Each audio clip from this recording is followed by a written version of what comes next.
નમસ્તે વિદ્યાર્થી મિત્રો, વેલકમ ટુ વેબ સંકુલ. વેબ સંકુલના યુટ્યુબ પ્લેટફોર્મ પર આપ સર્વ વિદ્યાર્થી મિત્રોનું ફરી એકવાર સ્વાગત છે.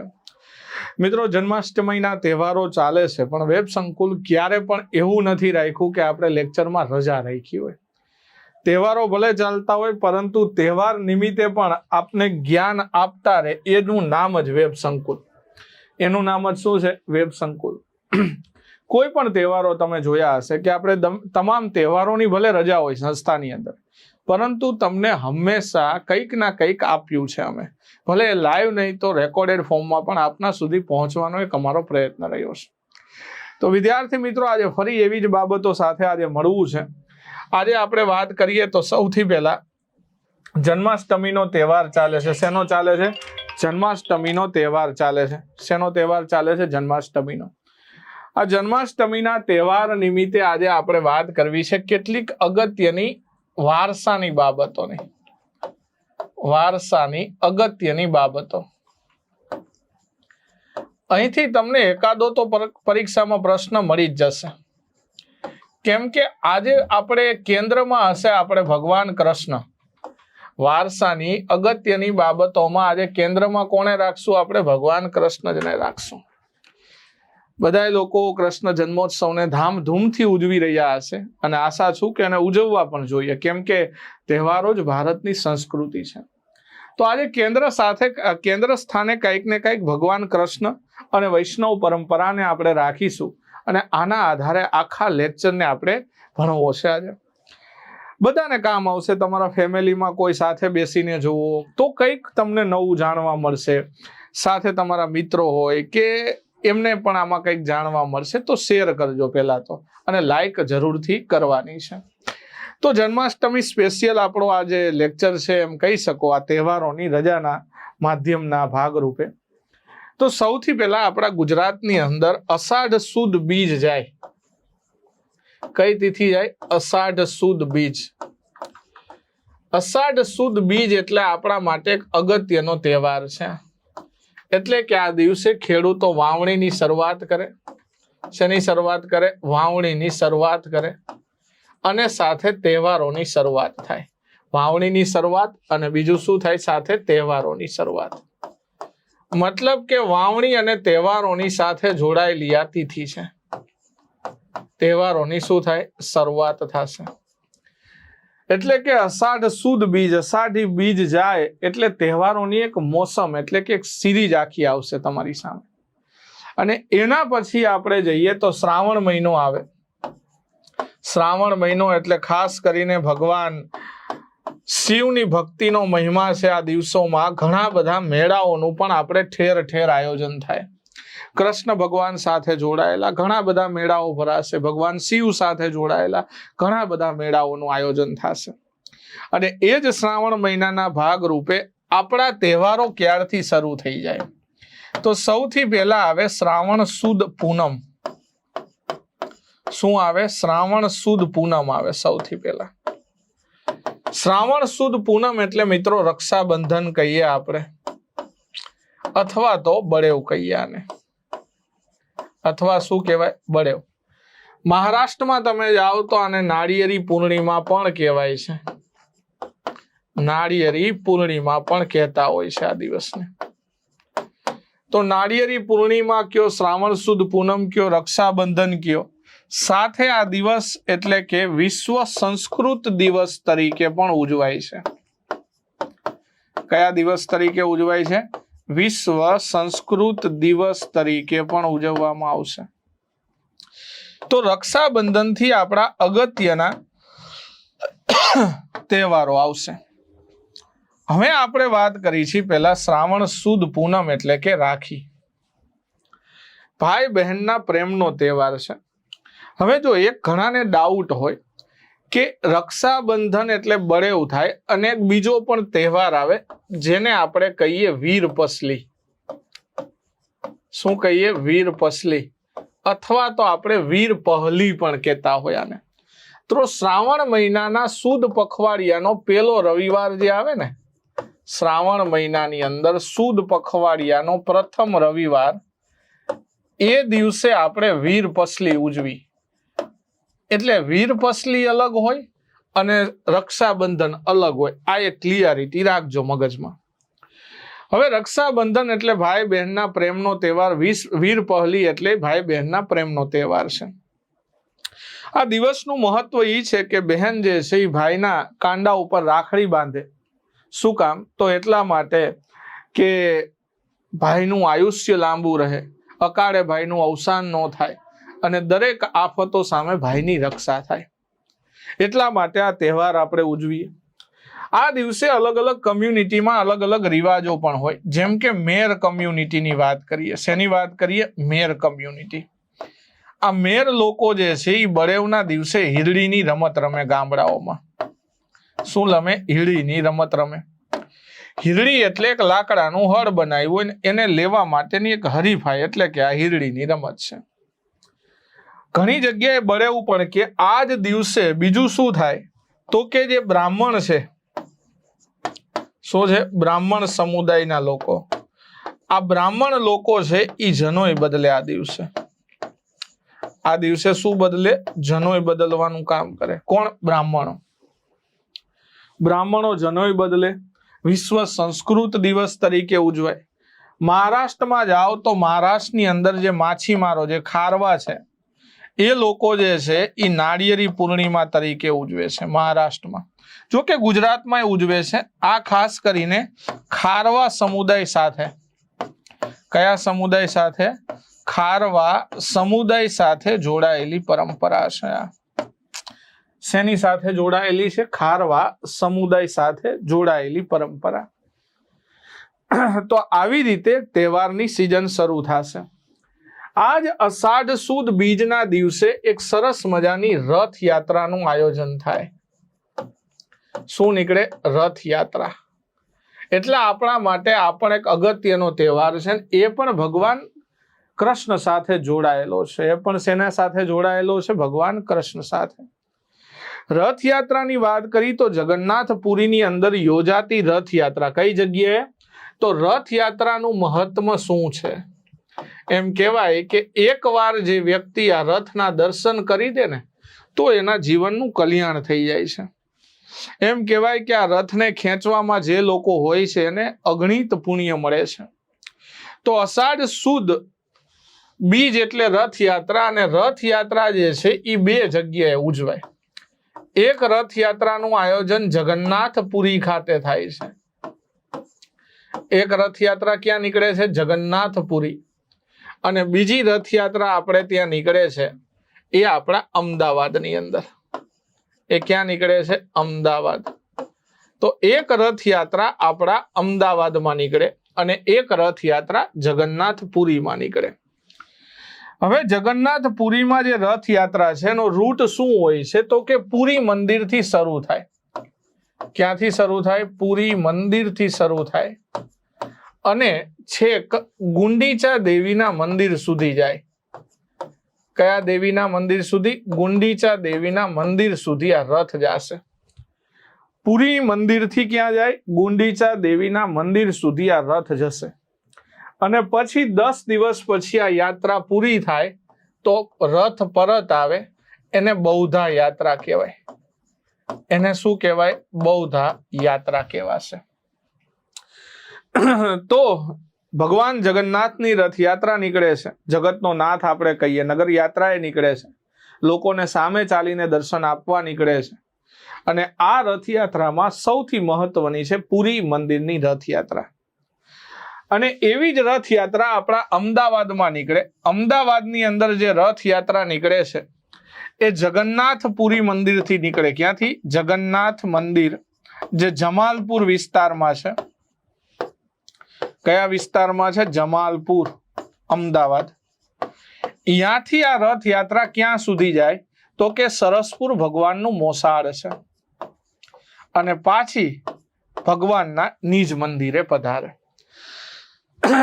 રથયાત્રા ગુજરાતની અંદર એમ કહેવાય છે જ્યારે નરસિંહદાસજી મહંત હતા જમાલપુર જગન્નાથ મંદિરના, એમના દ્વારા શરૂ કરી. તમારે બધાએ કોમેન્ટમાં એ જવાબ આપવાનો છે કે 2025માં જે ગુજરાતમાં રથયાત્રા નીકળી છે, કઈ જગ્યાએ? ગુજરાતમાં કેટલામી રથયાત્રા હતી એ તમારે યાદ કરીને કહેવાનું છે. આ બધાએ કોમેન્ટ કરવાની છે કેટલામી રથયાત્રા હતી. ઓકે ને? ચાલ, આ તમારે મને જવાબ દેવાનો છે, આ કોમેન્ટમાં કહેવાનું છે. હવે આપણે ત્યાં રથયાત્રાનું મહત્વ વધારે છે. જગન્નાથપુરીનું મહત્વ કેમ છે? તો સાહેબ, એક તો આ 4 ધામમાંથી એક ધામ છે. શું છે? 4 ધામમાંથી એક ધામ. એક ધામ એટલે પુરી પોતે જિલ્લો છે. અહીંયા વાત કરીએ તો આ મંદિરનું મહાત્મ્ય કેમ છે, ઘણા બધા અસમંજસો છે. તો આ પુરી મંદિરની વાત કરીએ તો આ મંદિર જે છે એ કોણે બનાવ્યું? તો સાહેબ 12મી સદીમાં બનાવેલું છે. કઈ સદીમાં બનાવેલું હતું? 12મી સદીની અંદર ગંગ વંશના એક રાજા થયા જેનું નામ હતું અનંતવર્મન. કોણ હતા? અનંતવર્મન. એમના દ્વારા આ મંદિરનું બાંધકામ થયું છે. કોના દ્વારા?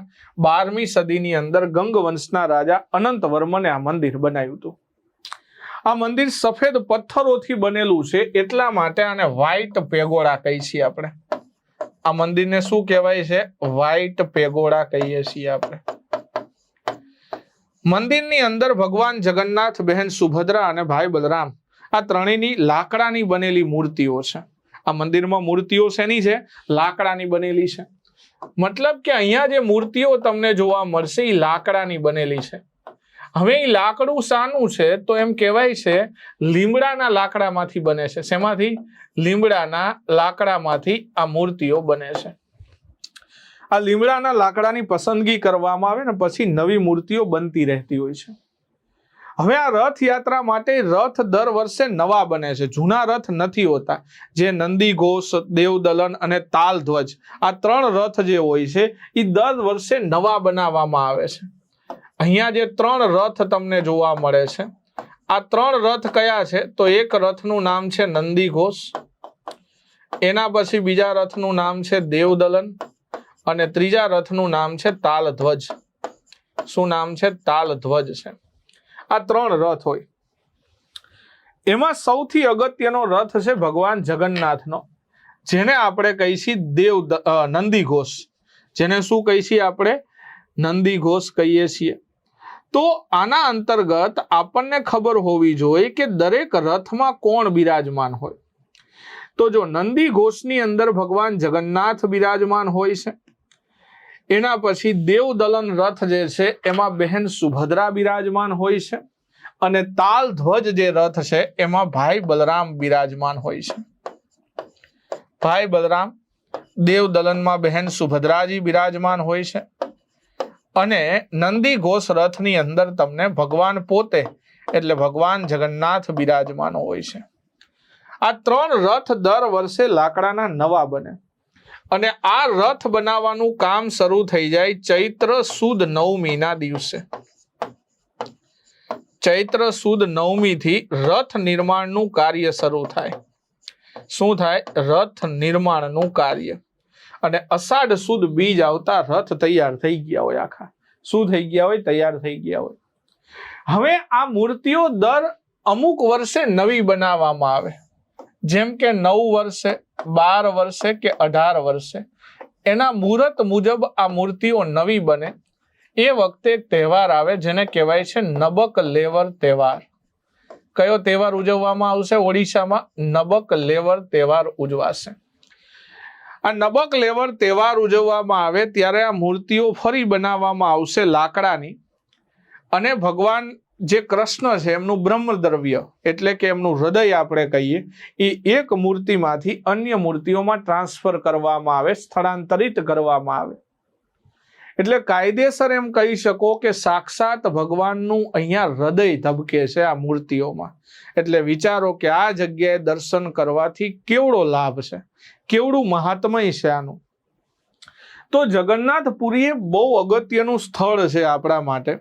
કેમ કે આ રથયાત્રા તો ઠીક, પરંતુ આ મંદિરનું મહાત્મય પણ ઘણું બધું માનવામાં આવે છે. તો આવી રીતે ભગવાન જગન્નાથની રથયાત્રા નીકળે છે. ગુજરાતમાં નીકળે છે. ગુજરાતમાં રથયાત્રા જે છે આપણે બધા જાણીએ છીએ કે કોમી એકતાનું પ્રતીક બની ગઈ છે. ઘણી વખત આમાં હુલ્લડો પણ થયા છે. ઘણી વખત આમાં હુલ્લડો પણ થયા છે, ખાસ કરીને હિન્દુ અને મુસ્લિમ સમુદાયો વચ્ચે હુલ્લડો થયા છે, પણ વસંત અને રજબ જેવા જે વ્યક્તિઓ છે એમને શહાદતને કેમ ભૂલાય? હુલ્લડોની અંદર પોતાનો જીવ ખપાવી અને લોકોને એકતાનો સંદેશ આપનારા વસંત રજબ એ આપણે બધા જાણીએ છીએ કે 1946ની અંદર જ્યારે રથયાત્રા નીકળી એમાં આવા કોમી હુલ્લડો કે દંગાઓ પણ થયા. ઘણી વખત આવો સામનો કરવો પડે છે, પણ સમય ઘણો બધો સુધારો પણ છે અને આમાં કોમી એકતા તમને પ્રદર્શિત થતી જોવા મળશે. તો આપણે ત્યાં રથયાત્રાનું વિશેષ મહત્વ છે, જગન્નાથપુરીમાં પણ મહત્વ છે. આ વખતે આપણે એક સમાચાર પણ જોયા કે જે હાથીઓ શણગારેલા હોય છે એ કંઈક ભડકે છે, પણ આવી નાની મોટી ઘટનાઓ તો બનતી રહેતી હોય છે. પણ રથયાત્રા એ આપણા ગુજરાતની એક પારંપરિક સંસ્કૃતિ તમે માની શકો. તો રથયાત્રાનું મહત્વ છે, તો જગન્નાથપુરીનું પણ મહત્વ છે. મેં તમને કીધું કેમ મહત્વ છે આનું, કેમ કે આ જગ્યાએ ખુદ ભગવાનનું હૃદય ધબકે છે. શું ધબકે છે? ખુદ ભગવાનનું હૃદય ધબકે છે આ જગ્યાએ. વાત કરીએ જગન્નાથપુરી અને 4 ધામ વિશે. તમને બધાને આ ધામ વિશે ખબર જ છે, છતાં એકવાર આપણે યાદ કરીએ કે 4 ધામ કયા છે, એના વિશે થોડી ચર્ચા આપણે કરીએ. 4 ધામમાં ઉત્તરમાં જઈએ. 4 દિશાઓ દોરી દીધી, એક ઉત્તર દોરી દીધું, એના પછી આ છે દક્ષિણ, ઉત્તર, દક્ષિણ, પૂર્વ અને પશ્ચિમ.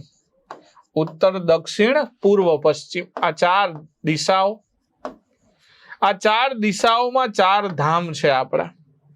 એમાં મેજોરિટી જે આપણે 3 ધામ છે એ ભગવાન કૃષ્ણ એટલે વૈષ્ણવ પરંપરા સાથે જોડાયેલા છે. શેના સાથે જોડાયેલા છે? વૈષ્ણવ પરંપરા. પૂર્વમાં જે છે એને આપણે જગન્નાથપુરી કહીએ છીએ. ઉત્તરમાં જે ધામ છે એને આપણે ખાસ યાદ રાખજો, બદ્રીનારાયણ કહીએ છીએ, બદ્રીનાથ કહીએ છીએ. દક્ષિણમાં ધામ છે અને રામેશ્વર કહીએ, એકમાત્ર એવું ધામ કે 12 જ્યોતિર્લિંગ પણ છે અને સાથે 4 ધામમાં પણ છે. અને આપણા પશ્ચિમ દિશામાં જઈ તો દ્વારિકા ખુદ તમને જોવા મળે, જ્યાં ભગવાને આ નગરી વસાવી છે. તો બદ્રીનાથની વાત કરીએ તો આ ઉત્તરાખંડ રાજ્યની અંદર અલકનંદા નદીના કાંઠે જોવા મળે છે તમને. કયા રાજ્યમાં? ઉત્તરાખંડ રાજ્યમાં. પુરી જઈએ તો મહાદોધી નદીના કાંઠે તમને ઓડિશા રાજ્યમાં જોવા મળતું ભગવાન જગન્નાથનું એક અગત્યનું ધાર્મિક સ્થળ છે આ. રામેશ્વર તમિલનાડુ રાજ્યમાં તમને જોવા મળે છે. કયા રાજ્યમાં? તમિલનાડુ રાજ્યની અંદર જોવા મળતું જ્યોતિર્લિંગ પણ છે અને 4 ધામ પણ છે. અને દ્વારિકા, ગોમતી નદી કેમ ભૂલાય આપણને? તો ગોમતી ઘાટના નદીના કાંઠે તમને દ્વારિકા જોવા મળે છે. દ્વારિકા. વાત કરીએ દ્વારિકા મંદિર અને સાથે કેટલાક રહસ્યોની પણ આની સાથે.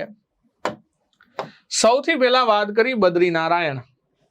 બદ્રીનારાયણ આ 4 જગ્યાએ 4 મઠ આવેલા છે. શું બનાવવામાં આવ્યા છે? 4 ધામ અને 4 મઠ. 4 ધામ અને 4 મઠ જે છે, આ 4 મઠ આદિ શંકરાચાર્યએ બનાવ્યા છે. કોને બનાવ્યા છે? આદિ શંકરાચાર્ય. આદિ શંકરાચાર્યએ આ 4 મઠોની સ્થાપના કરી છે. આ 4 વેદોના પ્રતીક છે. આ શું છે? 4 વેદોના પ્રતીક છે. બદ્રીનારાયણની અંદર તમને જે મઠ જોવા મળે છે એનું નામ છે જ્યોતિર્મઠ કહેવાય છે. અને શું કહેવાય છે? જ્યોતિર્મઠ. પુરીમાં જાઓ તો તમને જોવા મળશે ગોવર્ધન મઠ જોવા મળે છે. મૈસૂર કર્ણાટકમાં તમને એક શૃંગેરી મઠ જોવા મળે છે. શૃંગેરી મઠ, મૈસૂર, તુંગભદ્રા નદી. અને આપણા ગુજરાતની અંદર જે મઠ છે અને શારદા મઠ કહીએ છીએ, ઇન્ડોલોજીકલ રિસર્ચ ઇન્સ્ટિટ્યૂટ પણ કહીએ છીએ. આદિ શંકરાચાર્યએ બનાવેલા 4 મઠ છે. દ્વારકાની વાત કરીએ તો દ્વારકા આપણે બધા જાણી છીએ, જે મોક્ષદાયી નગરીઓ છે એમાં પણ આનો સમાવેશ થાય છે. તમે 4 ધામની કે બધી યાત્રા કરીને આવો ત્યારે જરૂરથી રણછોડરાયને આપણે જળ ચડાવવા માટે જઈએ છીએ, ક્યાં? દ્વારિકા જઈએ છીએ. તો આનું મહાત્મા આના ઉપરથી જ ખબર પડે છે. ભગવાને ખુદ વસાવેલી આ સોનાની નગરી છે અને એમ કહેવાય છે કે યાદવા સ્થળીની ઘટના પછી આ સોનાની નગરી સમુદ્રમાં ગરકાવ થઈ ગઈ. આજે પણ એ સમુદ્રની અંદર આના પુરાવા હાજરા હજુર છે. તો આ કોઈ મીથ નથી, આ સત્ય હકીકત છે. વાત કરીએ તો દ્વારકાની અંદર જે મંદિર તમને જોવા મળશે એ મંદિરમાં એક તમને સ્વર્ગ દ્વાર જોવા મળે છે. પ્રવેશ કરો એટલે તમને શું જોવા મળે છે? સ્વર્ગ દ્વાર, અને બીજો તમને ગોમતી ઘાટ બાજુનો દ્વાર જોવા મળે, મોક્ષ દ્વાર જોવા મળે છે. ખાસ આ મંદિરનું મહત્વ ખૂબ વધારે છે, કેમ કે ભગવાન ખુદ અહીંયા બિરાજમાન છે અને દર્શનનો આપણને લાહવો મળે છે. હાલનું આ મંદિર એમ કહેવાય છે કે હાલ જે અત્યારે મંદિર છે એ મુઘલ કાળમાં બનાવેલું છે. હાલનું મંદિર ક્યારે બનેલું છે? મુઘલ કાળમાં. પણ જે મૂળ મંદિરની વાત કરવામાં આવે તો મૂળ મંદિર એ ભગવાનના પૌત્ર વ્રજનાભ જે થયા, એ વ્રજનાભે જ્યાં ભગવાનનો મહેલ હતો ત્યાં એક હરિમંદિર બનાવ્યું, અને એ જ હરિમંદિર આજે દ્વારિકા તીર્થ તરીકે જાણીતું છે. અહીંયા તમે જાઓ તો તમને બેટ દ્વારકા જોવા મળે, દ્વારિકા જોવા મળે. ભગવાનની નગરી છે આ દ્વારિકા, જ્યાં ભગવાન રહ્યા છે. ભગવાનના બાળપણની આપણે વાત કરીએ, ભગવાનના જન્મોત્સવની વાત કરીએ તો આ 4 ધામ અગત્યના છે. આપણે ત્યાં તહેવારોની સિઝનની આપણે વાત કરતા હતા, તો પહેલા તહેવારો વિશે જ આપણે ભણીએ છીએ. અષાઢ સુદ બીજ વહી ગઈ, શ્રાવણ સુદ પૂનમ જતી રહે, પછી અહીંયા કેટલાક ફરી તહેવારોની હારમાળા આવે, એટલે કે શ્રાવણ સુદ પાંચમ આવે. પહેલા શું આવે? શ્રાવણ સુદ પાંચમ. એના પછી ફરી આવે એક તહેવાર, એટલે શ્રાવણ સુદ છઠ, સોરી વદ આવશે મિત્રો. શું આવશે? વદ. શ્રાવણ વદ પાંચમ અને શ્રાવણ વદ છઠ ની વાત કરીએ છીએ આપણે. તો પહેલા આવશે શ્રાવણ વદ પાંચમ, પછી આવશે શ્રાવણ વદ છઠ, પછી આવશે શ્રાવણ વદ સાતમ, અને પછી આવશે કાનાનો જન્મ દિવસ અને કૃષ્ણ જન્મોત્સવ, એટલે કે શ્રાવણ વદ આઠમ આવશે. શું આવશે? શ્રાવણ વદ આઠમ. તો શ્રાવણ વદ પાંચમ, શ્રાવણ વદ છઠ અને શ્રાવણ વદ સાતમ. શું આવશે? શ્રાવણ વદ છઠ આવે, એના પછી આવે શ્રાવણ વદ સાતમ, એના પછી આવે શ્રાવણ વદ આઠમ. આ તહેવારોનું કલ્ચર આપણા હિન્દુસ્તાનને ઉજળું બનાવે છે. આજે ભારત એ વિવિધતામાં એકતા ધરાવતો દેશ છે, અને તહેવારો ભારતની સંસ્કૃતિનું મૂળ હૃદય કહી શકો તમે. તમે એકવાર કલ્પના કરજો, તો માની કે આ તહેવારો નહીં હોત તો આપણા જિંદગીમાં જે હર્ષો ઉલ્લાસ છે એમાં ઘણી બધી કમી પણ વર્તાતી હોત. તો એવી જ એક બાબતની વાત કરી રહ્યા છીએ આપણે. શ્રાવણ વદ પાંચમ એટલે નાગ પાંચમ જેને કહીએ. શું કહીએ? નાગ પંચમી. નાગ પંચમી એટલે નાગ દેવતાને રીઝવવાનો આ તહેવાર છે. નાગ દેવતાની પૂજા કેમ થાય છે આપણા કલ્ચરમાં, આપણા વારસાની અંદર, આપણી સંસ્કૃતિમાં? આપણે પ્રકૃતિ પૂજક લોકો છીએ ને, આપણને આ બધું આપણા વડવાઓ પૂર્વજો દઈને ગયા છીએ, તો આપણું મૂળ છે. અત્યારે આપણે તહેવારોનું કલ્ચર બદલી નાખ્યું છે. આપણે જાણીએ છીએ કે તહેવારો મતલબ કે ફરવાની સિઝન છે. લોકો ફરવા જતા રહે છે, ગમે ત્યાં કોઈ પણ અલગ અલગ જગ્યાએ રખડતા હોય, આપણે બધા આનંદ કરતા હોય છે ટૂંકમાં. પણ જે મૂળ હૃદય છે ભૂલતા જાય છે. ગામડાની અંદર હજુ પણ આ સંસ્કૃતિ કંઈક ને કંઈક જળવાયેલી છે, પણ શહેરીકરણથી આના ઘણા બધા ફેરફારો પણ તમને જોવા મળે છે. એવી જ એક બાબતની વાત કરીએ. શ્રાવણ વદ પાંચમ એટલે નાગ દેવતાની પૂજા. શેની પૂજા થાય છે? નાગ દેવતાની પૂજા. કેમ નાગ દેવતાની પૂજા કરીએ? કેમ કે નાગ દેવતા જે છે ભારતીય સંસ્કૃતિની અંદર ફળદ્રુપતાના દેવ કહેવાય છે. શું કહેવાય છે? ફળદ્રુપતાના દેવ. દીકરા નો હોય તો દીકરા દેનારા દેવ છે નાગ દાદા. એટલે આપણે અલગ અલગ વિસ્તારમાં અલગ અલગ જગ્યાએ પૂજી. તમે મારા કાઠિયાવાડ કે સૌરાષ્ટ્રની અંદર આવો, પાંચાળ પંથકમાં આવો તો એમના અલગ અલગ નામ છે.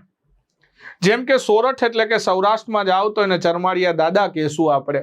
અમારા ઝાલાવાડ પંથકમાં આવો તો ઝાલાવાડની અંદર આપણે કયા નામથી ઓળખી છીએ? તો ઝાલાવાડ પંથકમાં આપણે વાસુકી નાગ કહીએ છીએ. ઝાલાવાડમાં વાસુકી નાગ કયો તો ઉત્તર ગુજરાતમાં જાઓ તો જય ગોગા નારાયણ કહીએ છીએ, જય ગોગા મહારાજ કહીએ છીએ આપણે.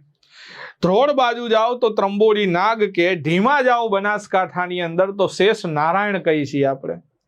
ભાલ પંથકમાં જાઓ તો ગોયા યુવાણ કહેવો. આદિવાસી વિસ્તારમાં છોટા ઉદેપુર વડોદરામાં જાઓ તો ભાદરવા દેવ કહેવાય.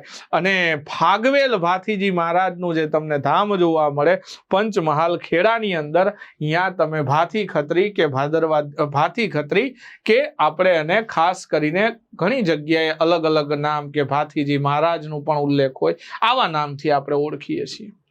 કારતક સુદ એકમનો બહુ સરસ મજાનો મેળો પણ ભરાય છે ભાથીજી મહારાજને ત્યાં. તો એટલા માટે આપણી સંસ્કૃતિમાં નાગ દેવતાની પૂજા થાય છે. એના પછી બીજું શ્રાવણ વદ છઠ રાંધણ છઠ કહેવાય છે.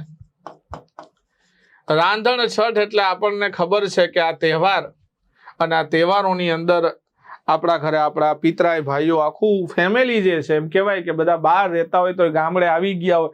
સંયુક્ત કુટુંબની પ્રથા છે ને આનંદની પ્રથા છે. એટલે આપણે ત્યાં હંમેશા સંયુક્ત કુટુંબની પરંપરા રહી છે. ઘરે અવનવી વાનગીઓ બનાવશું આપણે.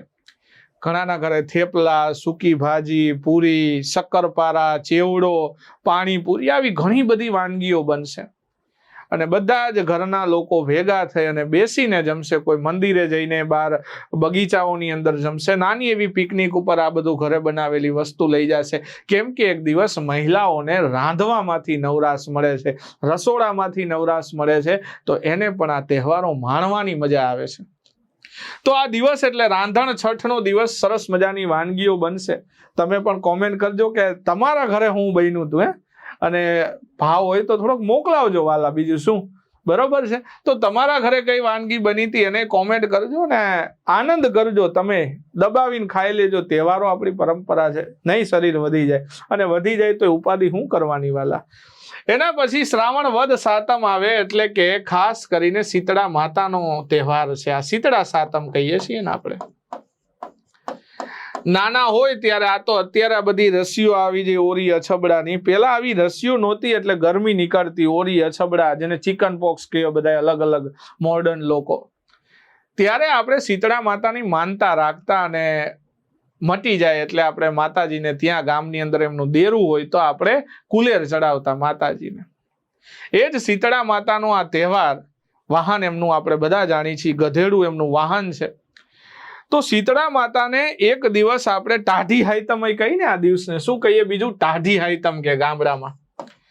ગામડાની અંદર આને ટાઢી સાતમ તરીકે પણ આપણે ઓળખતા હોય છે. આને શું કહે છે? ટાઢી સાતમ. ટાઢી સાતમ એટલે કહેવાય છે કે આ દિવસે ઠંડુ ખાવાનો રિવાજ છે આપણી સંસ્કૃતિમાં. શું છે? ઠંડુ ખાવાનો રિવાજ. હવે અત્યારે તો ઘણાને અહીંયા આપણે વિચારો કે આ રિવાજ જતો જ રહ્યો છે. આમ જુઓ તો ઓલમોસ્ટ કે હવે કોઈ ઠંડુ હોટલોમાં લાઈન લાગી હોય છે. આપણે ઘરે ચા બનાવી નાખી છે સવારની અંદર ને એ ચા ને થેપલા ને બધું હારી પૈટ ખાય છે. પણ એક દિવસ ઠંડુ ખાવાનો આ મહાત્મય છે આપણા કલ્ચરમાં. તો આ તહેવાર એટલે ટાઢી સાતમ. બીજો એક તહેવાર પછી આવે બીજે દિવસે, એટલે જેની આપણે આતુરતાથી રાહ જોતા હોય, કૃષ્ણ જન્મોત્સવ આવે. નંદ ઘેર આનંદ ભયો, જય કનૈયા લાલ કી. શ્રાવણ વદ આઠમ એટલે કે કૃષ્ણ જન્મોત્સવનો તહેવાર છે. તો આ તહેવારને આપણે ખૂબ ધામધૂમથી ઉજવી છે. કૃષ્ણ જન્મોત્સવ. ગામડાઓની અંદર દહીં હાંડીનો પ્રોગ્રામ થયો હોય. આહાહા. ગામડાઓમાં શું થયું હોય? દહીં હાંડીનો પ્રોગ્રામ છે. સાથે મહિલાઓ ગામના ચોકમાં આવી અને રાહડે રમતા હોય. પરંપરાગત વસ્ત્રો પહેરેલા છે, રાહડે રમે છે. તો આ બધું કલ્ચર છે, આપણી સંસ્કૃતિ છે. કેમ કે રાસ ભગવાનને સૌથી પ્રિય હતો. જ્યારે ભગવાન વૃંદાવન મથુરામાં હતા ત્યારે ગોપીઓ સાથે ખૂબ રાસે રમ્યા છે ભગવાન, અને એ જ પરંપરાને આજે આપણી સંસ્કૃતિમાં આગળ લઈ જઈ રહ્યા છીએ આપણે. તો મહિલાઓ ગામની અંદર, હજુ પણ મને યાદ છે કે ગામડાની અંદર ગામમાં ઢોલી ચોકની અંદર આવે, ઢોલ વગાડે અને મહિલાઓ રાહડે રમે, કૃષ્ણ જન્મોત્સવને વધાવે છે. હું જ્યારે આ વાત તમને કરું છું તો વાત કરતા કરતા મારા રૂવાડા ઊભા થઈ જાય. તો આ આપણા કલ્ચરની એક વાઇબ છે. આ શું છે? આપણા કલ્ચરની વાઇબ. કે આ વાઇબ જ્યારે આવવા મને ત્યારે સમજવાનું કે આપણને આપણી સંસ્કૃતિ ખૂબ પ્રિય છે. આજે આપણે પશ્ચિમી સંસ્કૃતિનું આંધળું અનુકરણ ઘણી વખત કરતા હોઈએ છીએ. અનુકરણ કરવાની ના નથી આપણને, પણ આપણા મૂળિયા ક્યારેય આપણે ભૂલવાના નથી. આપણા રૂટ્સ શું છે, આપણું મૂળ શું છે, આપણા બાપ દાદા કોણ હતા એને ક્યારેય ભૂલવાના નથી. આ સંસ્કૃતિ આપણને શીખવાડે છે. સંસ્કૃતિ શું છે? તો પેઢી દર પેઢી ઉતરી આવતા રીત રિવાજો, પરંપરાનો સમૂહ, આને આપણે સંસ્કૃતિ કહી છે. તો કેમ ભૂલાય આપણે આ દિવસો? રાત્રે 12 વાગ્યાનો સમય છે. મથુરાની જેલમાં કંસને, ત્યાં કંસની જેલ, અને એમાં મથુરાની અંદર ભગવાન કૃષ્ણનો જન્મ થયો છે. માતા દેવકી અને પિતા વાસુદેવ. જન્મ પછી યશોદા મૈયા એમને મોટા કરે છે નંદરાજને ઘેર. અને ભગવાન બાળકૃષ્ણ ગોપાલે ઘણી બધી લીલાઓ કરી છે વૃંદાવનની અંદર. ગોવર્ધન પર્વત ઉપાડે છે, કંસની હત્યા કરે છે, સાથે જરાસંઘથી બચાવવા માટે યાદવ ભાઈઓને એમ કહેવાય છે મથુરા છોડી અને દ્વારિકા આવ્યા અને સોનાની દ્વારિકા વસાવી છે. તો એ ભગવાનનો જન્મોત્સવ આપણે ઉજવી છીએ ને ઘેર ઘેર નારાઓ લાગે, મંદિરોની અંદર ગામો ગામ રામજી મંદિરમાં રાતે પારણા બાંધ્યા હોય અને ભગવાનને આપણે વધાવીએ છીએ. હવે તો મોડર્નાઇઝેશન આવી ગયું, કે કઈ લઈને આવે છે ઘણી જગ્યાએ. આ ભાવ છે ભગવાનનો, આપણે એનો વિરોધ નથી કરતા, પણ ભાવ છે ભગવાન પ્રત્યે. તો આવી રીતે કૃષ્ણ જન્મોત્સવનું આપણે ઉજવણું કરશું. તમે પણ ઉજવણું જરૂર કરજો. કાનાને હિંચકા નાખવા જરૂર જાજો. તમારા ઘરે લાલો હશે તો એ લાલાને શણગારજો, તૈયાર કરજો, નવા નવા વસ્ત્રો પહેરાવજો અને રાત્રે સરસ મજાનો આ તહેવાર ઉજવજો. એ જ મારી એક અપીલ છે, તમને એમ કહી શકું. ઘણી જગ્યાએ દહીં હાંડી, ભગવાનને દહીં અતિ પ્રિય હતું ને, દહીં માખણ ભગવાનને ખૂબ પ્રિય છે આ વસ્તુ. કૃષ્ણ જન્મોત્સવની વાત થઈ ગઈ, શ્રાવણ વદ થઈ ગઈ. ભગવાન કૃષ્ણનો જન્મ દ્વાપર યુગમાં થયો. કયા યુગમાં થયો? દ્વાપર યુગ. પહેલા ભગવાન રામ થયા અને પછી ભગવાન કૃષ્ણ થયા. 8મો અવતાર છે વિષ્ણુ નારાયણ ભગવાનનો. કેટલામો? 8મો અવતાર. ભગવાન વિષ્ણુનો 8મો અવતાર એટલે ભગવાન કૃષ્ણ. અને દ્વાપર યુગની અંદર થયા અને પછી ભગવાને ઘણી બધી લીલાઓ કરી. દ્વારિકા આવ્યા પછી પાંડવોને પોતાનું હસ્તિનાપુર કે ઇન્દ્રપ્રસ્થ મેળવવાની મદદ કરી. સાથે એ જ જગ્યાએ એમને ભગવદ્ ગીતાનો પણ ઉપદેશ આપ્યો. એ વાતોને પછી આપણે લઈએ. પણ અત્યારે તહેવારોની મોસમ જામી છે ને મને આ મોસમ પકડાની છે, તો આના પછી એક તહેવારની આપણે વાત કરી દઈ. ખાલી શ્રાવણ વદ આઠમ પૂરી થશે, ફરી પાછું આપણે રૂટીન ધંધા આપણા કામકાજમાં લાગી જશું. વેકેશન ખુલી જશે, હો કામ ધંધે તૈયારી કરતા છોકરાઓ ફરી પાછા ગાંધીનગર લાઇબ્રેરીમાં ગોઠવાઈ જશે. અમે ફરી પાછા લાઈવ તમારી સામે રૂબરૂ થવા લાગશું. તો ફરી એક તહેવારોની સિઝન પૂરી થશે અને ફરી આપણે તહેવારોની રાહ જોશું. આ જ આપણી પરંપરા.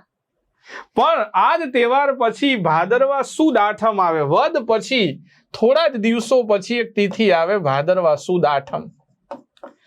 આ તહેવાર વિશે ઘણા બધાને ખબર નથી, પણ યાદ રાખજો આ તહેવારનું પણ ખૂબ મહત્વ છે. આપણે ત્યાં નથી, પણ આપણે આ મહત્વને સમજવાનું છે. કેમ કે આ રાધાજીનો જન્મદિવસ છે. રાધાજી અથવા લાલીજી કહો તમે, એમનો જન્મદિવસ એટલે કે ભાદરવા સુદ આઠમ, જેને આપણે રાધા અષ્ટમી કહીએ છીએ. શું કહીએ છીએ? રાધા અષ્ટમી. શું કહીએ આને? રાધા અષ્ટમી કહીએ. રાધાજીના જન્મ વિશે બહુ ઓછી માહિતી આપણને મળે છે, પણ ગર્ગ સંહિતા નામનું જે પુસ્તક છે પૌરાણિક, આ પૌરાણિક પુસ્તક મુજબ આપણે જો વાત કરીએ, કયા પુસ્તકની વાત કરી છે? ગર્ગ સંહિતા નામના પુસ્તક મુજબ જો જોઈએ આપણે, તો એમ કહેવાય છે રાધાજીનો જન્મ બરસાનામાં થયો હતો. ભગવાન કરતા મોટા હતા રાધાજી. બરસાનાની અંદર એમ કહેવાય છે ગર્ગ સંહિતાની અંદર કે બરસાનાને ત્યાં વ્રજભાનુ અને એમના માતાજીનું નામ હતું કીર્તિ, અને એમના ત્યાં રાધાજીનો જન્મ થયો હતો. એમને ત્યાં કોનો જન્મ થયો? રાધાજીનો જન્મ થયો. એમ કહેવાય છે વ્રજભાનુ એટલે ખુદ ભગવાન સૂર્યનારાયણનો અવતાર છે, અને એમ કહેવાય છે ભગવાન વિષ્ણુનો જ એક અંશ માનતા હતા લોકો રાધે. ઘણી જગ્યાએ આપણને મોહિની અવતાર સાથે આનું લિંકઅપ પણ જોવા મળે છે કે જ્યારે ભગવાને મોહિની, વિશ્વરૂપમ મોહિની જેને કહીએ ને, એવું રૂપ છે કે જેમાં દેવો પણ મોહિત થાય. એવા રૂપની અંદર જ્યારે ભગવાન પોતે હતા, ત્યારે બધા દેવોમાંથી એક દેવ હતા વ્રજભાનુ, યાની કે સૂર્ય ભગવાન. તો સૂર્ય ભગવાનના મનમાં એવું થયું કે આવું કોઈ સુંદર સ્ત્રી મારા ઘરે જો દીકરી તરીકે જન્મ લે તો આનો હરખ મારે ત્યાં સૌથી વધારે હશે. અને પછી આ જ ઘટનાના કાળક્રમે એમ કહેવાય છે સમયનું ચક્ર ફરે છે અને ભગવાનનો એક અંશ તેમને ત્યાં જન્મ લે છે. એને આપણે રાધાજી કહીએ છીએ. રાધાજીના મૃત્યુ વિશે કે એમના જીવન વિશે એટલી બધી માહિતી નથી. અલગ અલગ પુસ્તકોમાં અલગ અલગ માન્યતાઓ છે. એમ કહેવાય છે એક માન્યતા મુજબ કે રાયન નામના એક વ્યક્તિ સાથે એમના લગ્ન પણ થયેલા હતા, અને ભગવાનને જ્યારે એમની વૃદ્ધાવસ્થા હતી તો એમને વાંસળી સાંભળવાની ઈચ્છા થઈ હતી. ભગવાન વાંસળી તોડી નાખી હતી. ત્યાં જાય છે એમને છેલ્લી વાર મળવા માટે. તો આવી ઘણી બધી વાતો છે, પણ આનો કોઈ કહેવાય ને પાકો સ્ત્રોત આપણી પાસે નથી, એટલી વાતોમાં આપણે બહુ ઊંડા નથી જતા. પણ એક તહેવારને યાદ રાખો, ભાદરવા સુદ આઠમ. આ તહેવાર કેમ મહત્વનો છે? આજે પણ આપણે રાધે કૃષ્ણ બોલીએ છીએ. શું બોલીએ છીએ? રાધે કૃષ્ણ. મંદિરોની અંદર ભગવાન કૃષ્ણ સાથે રાધાજીને જોઈએ છીએ. આપણે રાધે કહીએ છીએ ભગવાન કૃષ્ણને. ઘણી વખત રાધે રાધે બોલીએ છીએ. તો એટલા માટે આ પાત્રનું મહત્વ ખૂબ વિશેષ તમને જોવા મળે છે. તો રાધા કૃષ્ણના પ્રેમની જ્યારે વાત આવે તો આ પ્રેમ બહુ પવિત્ર પ્રેમની વાત છે. કૃષ્ણ ભગવાન એક એવું પાત્ર છે, એક આદર્શ મિત્ર છે, એક આદર્શ પુત્ર છે, એક આદર્શ પ્રેમી છે, એક આદર્શ પતિ પણ છે. બધા જ ગુણોનું સમન્વય એટલે ભગવાન કૃષ્ણ. સર્વે સર્વા આપણે એમને માની શકીએ. ભગવાન એક આદર્શ સખા પણ છે, એક આદર્શ સારથી પણ છે. તો તમામ વસ્તુ તમને ભગવાન કૃષ્ણની અંદર જોવા મળે છે. એટલે જ આપણે ભક્તિની અંદર વૈષ્ણવ પરંપરાનું મહત્વ સવિશેષ રહ્યું છે. તો આવી રીતે આપણે તહેવારોની સિઝન શરૂ થઈ અને કાનાનો જન્મદિવસ ઉજવો. આપણે હવે આગળ વધીએ તો ભગવાન કૃષ્ણ વિશે બીજી પણ કેટલીક માહિતી લઈએ. આપણે મથુરામાં જન્મ થયો. ક્યાં? મથુરાની અંદર જન્મ થાય છે ભગવાનનો. મથુરામાં જન્મ, કંસની જેલમાં જન્મ થયો ભગવાન. દેવકી નંદન કહીએ.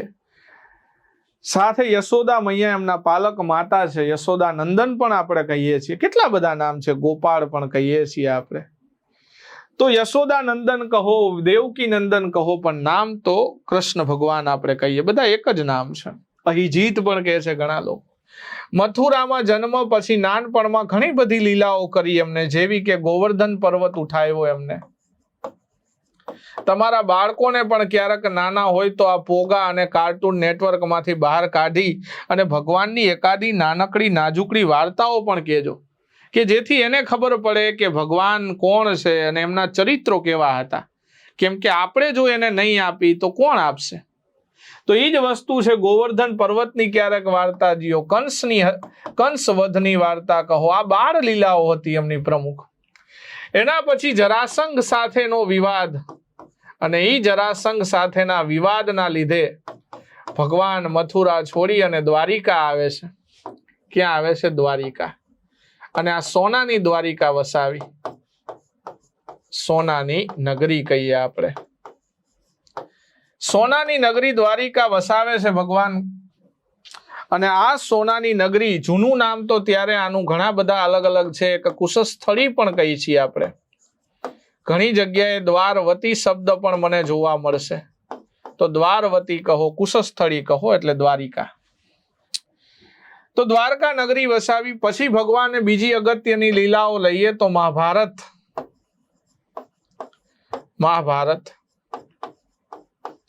અને આ મહાભારતનો જ એક ભાગ એટલે શ્રીમદ ભગવત ગીતા. કઈ? શ્રીમદ ભગવત ગીતા.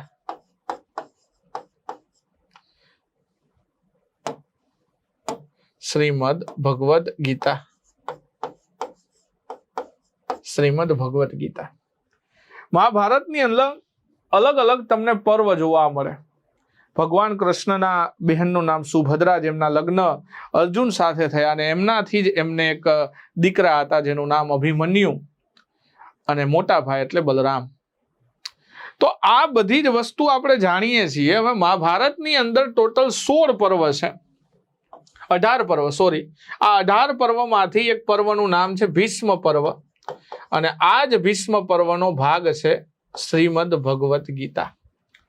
ભીષ્મ પર્વ યુદ્ધનો પહેલો દિવસ છે. 18 દિવસ આ યુદ્ધ ચાલવાનું છે. ગીતામાં 18 અધ્યાય છે. એટલે 18ના આંકડાનો એક સંયોગ મને જોવા મળે છે અહીંયા. ગીતામાં પણ કેટલા તમને અધ્યાય જોવા મળે છે? 18 અધ્યાય છે. માગસર સુદ એકાદશીનો દિવસ છે. કઈ દિવસ છે? માગસર સુદ એકાદશી. અને આ દિવસે ભગવાને એક ઉપદેશ આપ્યો હતો, અને એ ઉપદેશ એટલે કયો? ભગવત ગીતાનો ઉપદેશ.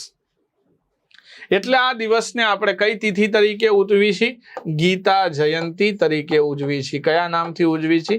ગીતા જયંતી કહી છે. તો ગીતા જયંતી એટલે કે માગસર સુદ એકાદશી, કે આ દિવસે ભગવાને અર્જુનને ગીતાનો ઉપદેશ આપ્યો. વિષાદ છોડી દેવાનું કહ્યું. તું માત્ર તારું કર્મ કર, ફળનો દેનારો હું છું. ગીતાના શ્લોકની અંદર ભગવાને કીધું છે કે તું તારા દુઃખ, તારા સુખ, તારા કર્મ મને સોંપી દે. તું માત્ર તારા કર્મ ઉપર ધ્યાન રાખ, હું હંમેશા તારું ભલું કરીશ. તો જીવનમાં જ્યારે પણ તમે એમ લાગે કે નાસીપાસ થઈ ગયા છો, જિંદગીથી નિષ્ફળતાથી થાકી ગયા છો, તો એકવાર ભગવદ્ ગીતાનો આ શ્લોક તમે વાંચી લેશો ને તોય તમારા જીવનમાં એક નવા પ્રાણ ફૂંકાઈ જશે. તો પણ શું થશે? તમારા જીવનની અંદર એક નવા પ્રાણ ફૂંકાશે. કેમ કે આ સાહિત્ય માત્ર આપણું ધાર્મિક સાહિત્ય નથી, આ આપણને જીવનના દરેક પ્રોબ્લેમનું સોલ્યુશન બતાવે છે. તો જો શક્ય હોય તમારાથી તો રોજ એકાદો શ્લોક અને એનો મર્મ વાંચવાનો પ્રયત્ન કરો, તો પણ તમને ઘણું બધું જીવનમાં બદલાવ જોવા મળશે.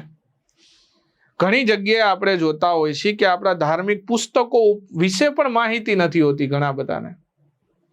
તો એ મહાભારતની ઘટના, પાંડવોને પોતાના વિજય અપાવી સારથી બન્યા ને ભગવાન કૃષ્ણ. કોના સારથી બન્યા? અર્જુનના સારથી બન્યા. અને એવા સારથી બન્યા કે જ્યાં જ્યાં અર્જુનને જરૂર પડી ત્યાં આગળ ઉભા રહ્યા છે અને પાછળ અર્જુન છે. તો જીવનમાં ગુરુ જે છે, શિક્ષક એક સારથી તરીકેનું કામ કરે છે. આજે ઘણી જગ્યાએ આપણે જોતા હોઈએ છીએ કે શિક્ષકોનું અપમાન પણ થતું હોય છે. હમણાં જ આપણે ઘણા બધા આંદોલન ને આન તેન ઘણું બધું આપણે આ જોઈએ છીએ. પણ ગુરુનું દરેક શિષ્યના જીવનમાં, મારા પણ ગુરુઓ છે, એમનું પણ કંઈક જીવનમાં અલગ સ્થાન છે. તો તમારા પણ ગુરુઓ હશે, તમે પણ અમારી પાસેથી ઘણું બધું શીખતા હશો, તો હંમેશા એમનું એક અલગ સ્થાન હોય છે. તો આમ તો કહીએ તો અર્જુનના ગુરુ તરીકે, એક યુદ્ધના મેન્ટર તરીકે, એક સારથી તરીકે આખા યુદ્ધનું સંચાલન કર્યું. અને પહેલા જ દિવસે એક અધ્યાય, એક ઉપદેશ તમને જોવા મળે, એ ગીતા જયંતી. મહાભારતનું યુદ્ધ પતી જાય છે, પછી ભગવાન પરત આવે છે. એમ કહેવાય છે મહાભારતના યુદ્ધ પછી ભગવાનની ઉંમર એ વખતે ઉંમર 89 વર્ષ હતી. આ કોઈ મારો મંતવ્ય છે, આ મારું ખાલી. એટલે એમ માનીએ કે ભગવાનની ઉંમર જ્યારે 124 થી 25 વર્ષ જેટલી હતી, 124 થી 125 વર્ષ, આ સમયગાળા દરમિયાન યાદવા સ્થળી બની. કઈ ઘટના બની? યાદવા સ્થળી. એટલે કે યાદવોનું પતન થયું. યાદવોનું પતન થયું. યાદવા સ્થળી એ મહાભારતના યુદ્ધ પછી 36 વર્ષે થયેલી આ ઘટના છે. એટલે અપ્રોક્સ તમે આ સમયગાળો માની લ્યો તો ભગવાનની ઉંમર કદાચ 124-25 વર્ષ હશે. જો આનો ઇતિહાસ આપણા પુસ્તકોની અંદર ક્યાંય સચોટ નથી કે આ સમયગાળો ઈસવીસન પૂર્વે કયો છે, એનો આપણી પાસે કોઈ માત્ર તાર્કિક બોધ આપી શકીએ છીએ આપણે આ બાબતે. તો યાદવા સ્થળી, આનું પણ વર્ણન તમને મહાભારતની અંદર જોવા મળે છે. ક્યાં જોવા મળે છે? મહાભારતની અંદર તમને આનું પણ વર્ણન જોવા મળે છે મૌસલ પર્વની અંદર. કેમ કે આ મૌસલ જે છે એના જ લીધે યાદવોનું પતન થાય છે. શેના લીધે? યાદવોનું પતન. સાંબ જે છે યાદવ રાજકુમાર, એને એક ગર્ભવતી મહિલાનો વેશ ધારણ કરી ઋષિ મુનિઓની પરીક્ષા કરવાની પોતે નક્કી કરે છે અને એમની સાથે એક મજાક કરવાની કોશિશ કરી. ત્યારે એના શાપના ભાગરૂપે આ મૌસલ જે છે એ યાદવોના પતનનું કારણ બને છે. ભગવાન આપણે બધા જાણી છીએ કે જ્યારે આ યાદવા સ્થળી પછી 4 જેટલા યાદવો બચેલા, એમાં ભગવાન કૃષ્ણ પોતે, ભાઈ બલરામ, દારૂક, એમના ખાસ કરીને સારથી અને પ્રભુ, આ 4 વ્યક્તિઓ જે છે એ બચેલા હતા.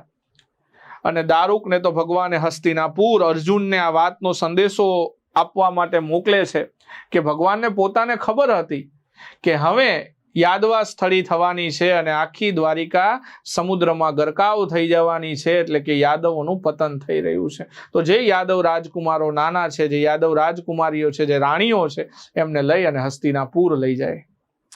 અને વિચારો, એ જ અર્જુન અને એ જ પાંડવો અર્જુન જ્યારે દ્વારિકાની અંદર યાદવ રાજકુમારો અને રાજકુમારી અને રાણીઓને લઈ અને પોતે હસ્તિનાપુર જાય છે, તો આભીરો એને લૂંટી લે છે.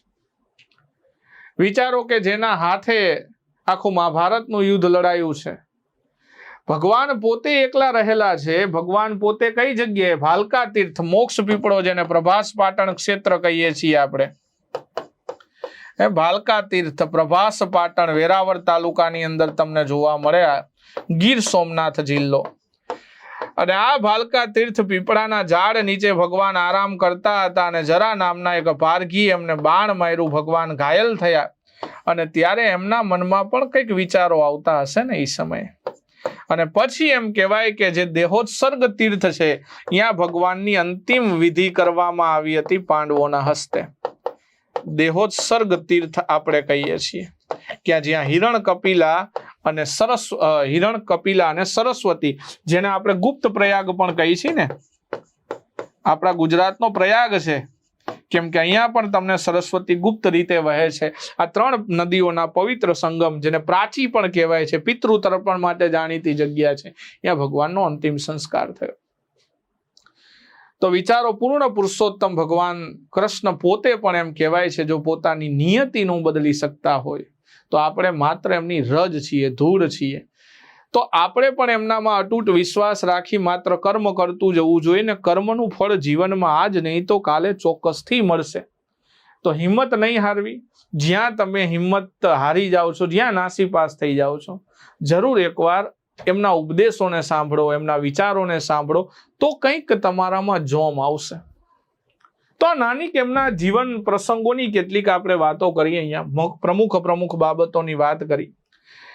એના પછી આપણે કેટલીક બીજી બાબતોને લઈએ, એમના સાથે જોડાયેલી, વૈષ્ણવ પરંપરા સાથે જોડાયેલી હોય. તો પેલા તો વૈષ્ણવ પરંપરા સાથે જોડાયેલ ગુજરાતના કેટલાક સ્થળોની પણ વાત કરીએ આપણે. ગુજરાતના કેટલાક સ્થળો કે જે વૈષ્ણવ પરંપરાના પ્રમુખ સ્થળો આપણે માનીએ છીએ. શું માનીએ છીએ? વૈષ્ણવ પરંપરાના પ્રમુખ સ્થળો. તો પેલા તહેવારોની વાત કરીએ આપણે, પછી એમના જીવન વિશે થોડી વાત કરી.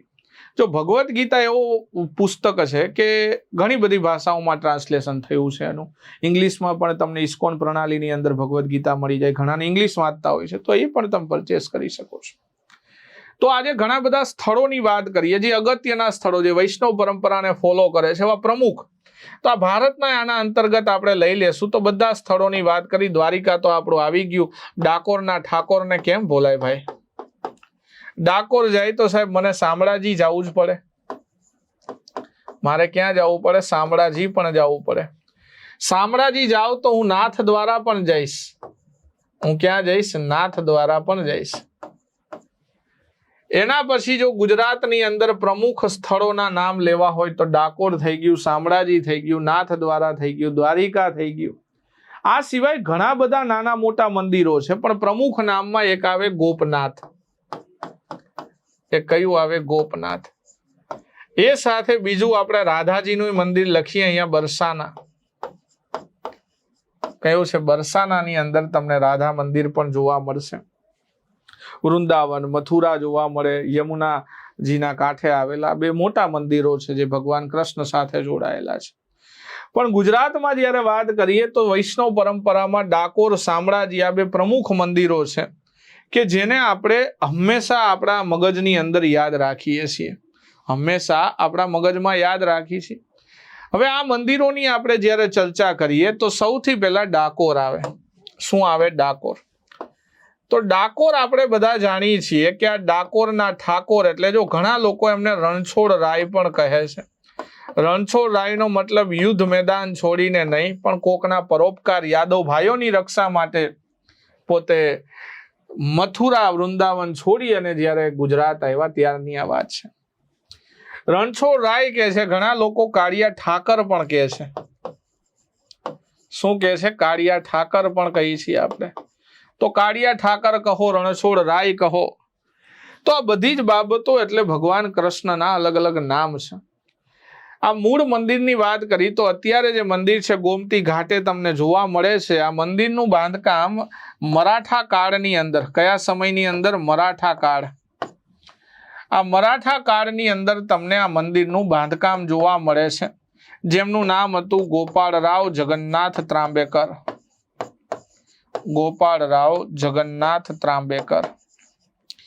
આ પોતે સતારાના સરાફ હતા, જેમને આ મંદિરનું બાંધકામ કરાયું. તમે એક નામ સાંભળેલું હશે, વજેસંગ બોડાણા. કયું? વજેસંગ બોડાણા અથવા તો વજેસંગ રાજપૂત જેને આપણે કહીએ. તો વજેસંગ રાજપૂત કે વજેસંગ બોડાણા નામ તો આપણે ક્યારેય ભૂલી નહીં. તો વજેસંગ બોડાણા છે. જો ભગવાને કળિયુગમાં અઢળક પરચા આપ્યા છે. નરસિંહ મહેતાની હુંડિયું પૂરી છે, મીરાબાઈને સાક્ષાત્કાર કરાવ્યો છે, બોડાણાનું ગાડું હાંક્યું છે, અમારા ઝાલાવાડમાં આવો તો દેહડ ભગતના બદલે જેલમાં હાજરી પૂરી છે. ઝાલાવાડની જ્યારે વાત આવે તો એનું એક મોટું પરગણું એટલે અમારું ધાંગધ્રા સ્ટેટ. અજીતસિંહ ત્યારે રાજા, અને અજીતસિંહ બાપુ બહુ ડિસિપ્લિન વાળા રાજા એ વખતે. અને એ વખતે દેહડ ભગત એટલે કૃષ્ણ ભક્તિમાં લીન રહેતો માણસ કહી શકો તમે, અને જેલર તરીકે નોકરી કરે છે. અને જ્યારે પણ ગામમાં ભજન હોય ત્યારે ભાઈ પોગી જાય. એક દિવસ ખબર પડી કે આજે ગામની અંદર ભજન છે અને રાતે ડ્યુટી પણ છે, તો હંમેશા ભગવાનને ઉપરી માનતા હોય એ લોકો તો પેલા ભજન જ પસંદ કરશે. તો દેહડ ભગત ભજનની અંદર એટલો લીન થઈ જાય છે, એટલો લીન થઈ જાય છે. આ બાજુ અજીતસિંહ બાપુ રાત્રે તપાસ કરવા આવે છે જેલમાં, કે દેહડ એ જેલમાં ચોકી પેરો કરે છે કે ભજન મંડળીમાં તલ્લીન થઈને બેઠો છે.